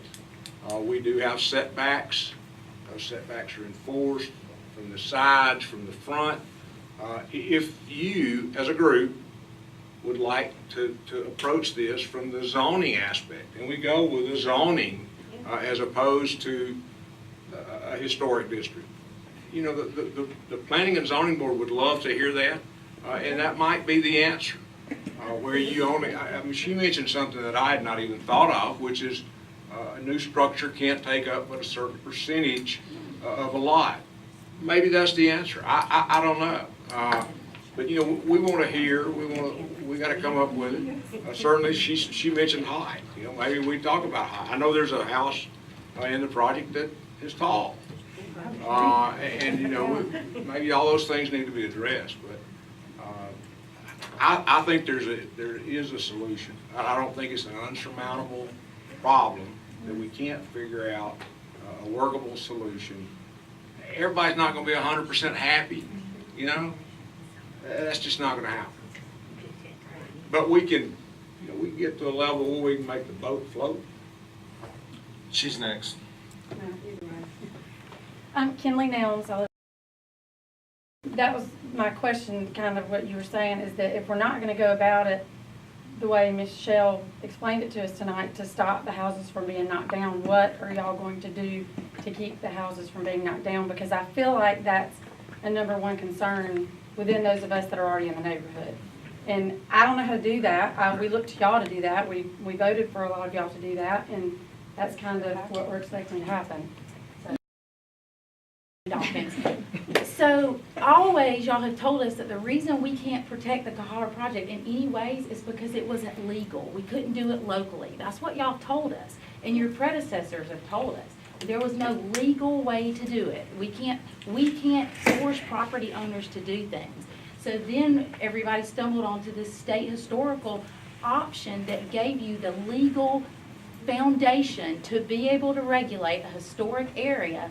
And now that's too strict for everybody. And you're saying, let's come together and we can find a way to do it. We want to stop demolition in a lot of ways. We want to stop unnecessary demolition, or you might as well just take down the whole neighborhood. We're not against beautiful renovations and modernizing our homes and making them fabulous and making them big, but we don't want to we want the original structures to be included in your new structure. But always the reason that y'all told us we couldn't do it was because it wasn't legal. I mean, that is what we have always been told. And now you're saying that's too legal, and you'll want to work with us on a way to do it. But if we can't do it legally, locally, and nobody wants to do it legally through the state, then what is the option? I don't understand. And I'm gonna be honest with you. I'm gonna be honest with you.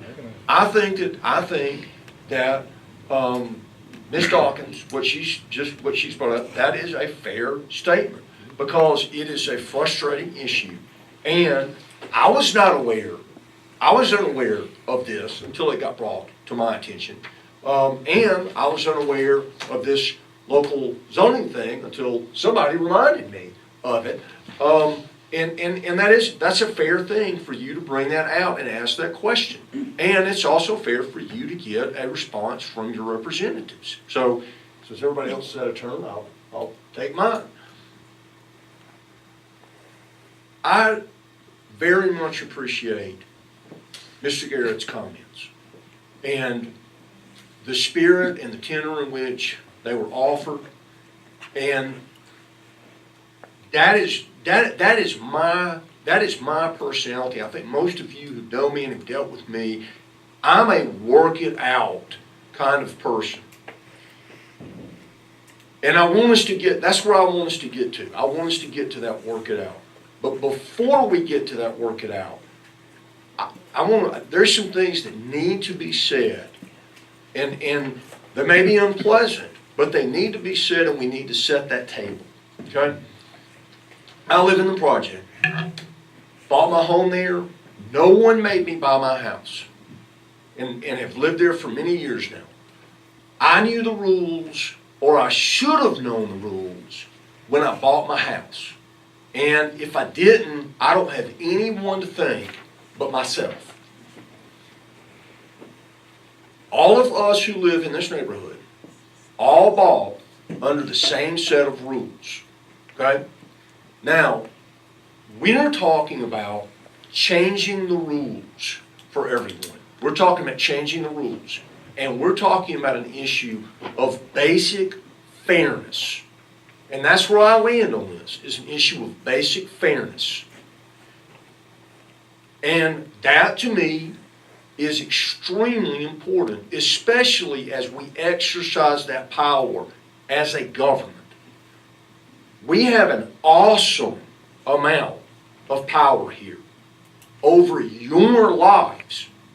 And we need to be cognizant of that. And we need to exercise it in a reasonable, responsible, and fair way. And we've had a lot of discussions, some of which have been contentious, about how to get there and how to land on that. I do want us to reach that point where we're trying to build consensus. But I'm going to start by saying, this is the ordinance that comes from the state. This is the ordinance. I appreciate Michelle being here tonight, but I do not agree that we have the authority to vary this ordinance. I'm not in agreement with that statement. There is enabling legislation that comes to the state of Alabama for us to do everything that she had up there. And that enabling legislation comes with responsibilities that we have, one of which is to enact this ordinance. So, in trying to reach that consensus building, I do want to say, this is unreasonable. This is too much power. This is power that is taken out of your hands and out of your local representatives' hands. And I will not support this ordinance. Now, having said that, I will, in good faith, work to try to find a consensus and a common ground. I've been given a copy of this ordinance from whenever it was, way back when. I've been given a copy of this ordinance that is specifically for the Cahaba project. This ordinance addresses many of the things, that all of us are concerned with. And it keeps this at a local level. I'm more than happy to attempt to build to something like this with all of you. And if that's the route that we decide to take, that's a route that I can be supportive of. But I can't be supportive of this. And for any of you who don't know, and I'll be happy to review this with you, but this is a very extensive ordinance, and I've had the pleasure of meeting with some of you about it. Haven't got a chance to talk to all of you, but as your representative, and I think most of y'all have known me for a long time, I'll meet with any of you, anywhere, anytime. You can call me, you can come by my house. Happy to discuss any of this with you. But I am going to say that for me, this is not where we need to land. Thank you. Council President, Yes, just one thing real quickly. The only thing that no one has mentioned yet is that you have the authority from a homeowners association perspective to do what yes you do. You have the authority to set up restrictions and covenants as a homeowner without the involvement of the city and enforce those covenants like they do in different subdivisions. We would do that, but and you can't stop demolition like that. You have the right to go and put forward. Yeah, So I'm saying there are three ways that you could do it. One is through the way she said it. Two is through zoning restrictions, although the aesthetic part is it's more land use. And the other is through a homeowners association that would at least take care of some of the restrictions But as not far as demolition, of some of But see, hang on just a second. We're hung up on demolition, and I understand. There's a group of you that's very, very passionate about that. I understand that. That's great. It's not a group. Listen to me just a second. I didn't interrupt y'all. Just listen to me. I've had multiple calls, many calls from people that live in the Cahaba projects that said, I do not want, and some of them are in this room tonight, that says, I do not want the government telling me what I can do on my property, including tearing it down. It may be that all 288 people in the Cahaba projects says, I don't want I want demolition stopped. If that happens, that's an easy fix. That has not happened. How do we? I know that you, well, some of you want it your way, or you're not going to have it. I'm just going to be plain and simple with you. I've watched your faces. I've watched your expressions. I've watched you sneer. I've watched you roll your eyes. I've watched you shake your heads. And you've come here tonight saying it's going to be my way or I'm not having it. Unfortunately, we're not in a position to cater to you as an individual. We can't do that because we represent everybody in the city of Trussville. And so that's our charge. I said last time to a few sneers, this is a daunting task on us because we want to do what's right for the whole city and we want to do what's right for the Cahaba projects. And 25 or 30 people saying this is what everybody wants, we haven't heard that from everybody. As a matter of fact, I've gotten calls from people that says, I don't want you to do that. So I know you feel like your way is right and that you've got the answer and this is the way it's got to be and I'm not going to have it any other way, and I appreciate that. But everybody doesn't feel that way. And you believe it or not, but they don't. Everybody does not feel that way. And so our job, I hope that what you've elected us to do, is to find out what that is. That's why we had a lady come in tonight. I'll get to you, Mr. Rocker. That's why we had a lady come in tonight to give us some information. We took that information. That's why we did something from a city council standpoint a few months ago, 6 months ago, to try to figure out, let's stop. We did a moratorium on it for a while till we could try to figure out what we could do. We're working to get some answers done, and I'm just going to put it out there plain and simple. Whatever's done at the end of the day, it's not going to please every one of you. It's not going to do it, because I've watched your face, and if you don't get it all like you want it, you're not going to have it. Unfortunately, we can't do that. We've got to hear from everybody, and we've got to do the right thing, and that's what we'll try to do. We're going to take a couple more comments, and then we're going to be done. Yes, sir. Mr. Riker, I'm sorry. Yeah, we've all been through this, and the mayor read his notes from last year, and we appreciate that very much. And if you can handle it, that's what we're asking you to do. Handle it for us. Okay. But there's been no decisions, and like we've pointed out, you can look across the street. You don't have to go very far. Just peek out the front, and you'll see that it's not handled very well at all. And that's what we're counting on you for. If her suggestions aren't the right ones, we're counting on you. Absolutely. And there's people that's looked out the window across there and said that's fine. So I understand. I appreciate your opinion. But please, please don't leave here tonight saying, because I feel like it's this way, that's the way it is for all of Trussville and for everybody that lives in our neighborhood. We're not Because asking that's for not everyone. Yes, ma'am. Sir, I disagree strongly with what you just said. Yes, ma'am. I'm just saying that, I don't know how many people are in this room, but if there are 287 homes, we are not all informed. And I didn't know about this meeting today unless I saw it Shelley Lepper. I didn't know about it, and how many other people don't know about it, so it really isn't everybody.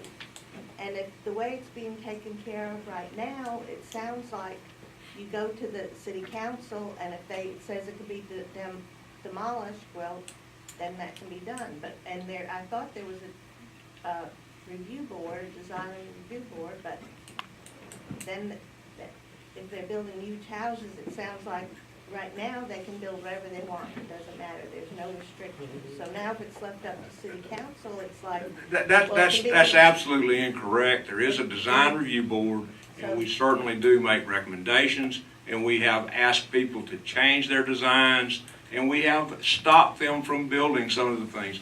People can't go build anything they want, ma'am. I'm sorry, but, you know, I've listened to that as long as I can take it. I go to meetings 5 nights a week trying to help the people, and you're saying that we don't review stuff, and that's just completely incorrect. Just a couple of the houses, it seems like they just really don't fit in with the. Well, they didn't build exactly what they want. You can go ask some of those people. They have moaned, groaned, and complained to the fact that we have made them come back over and over and over. I got one design review board member here on the front row, and he'll tell you the same thing. We do not approve everything that comes. So don't stop saying that to your neighbors. That's the wrong thing to say. Well, I didn't know, I don't know, like I said, Well, this is what. come to some city council meetings, come to some design review meetings, come to some planning and zoning meetings. Anybody that hasn't spoken? Okay. Thank y'all for being here tonight. We appreciate it. What I can tell you is this is an issue that we'll continue to talk about and try to come up with some solutions. Motion to adjourn? So moved. We're done. Sure.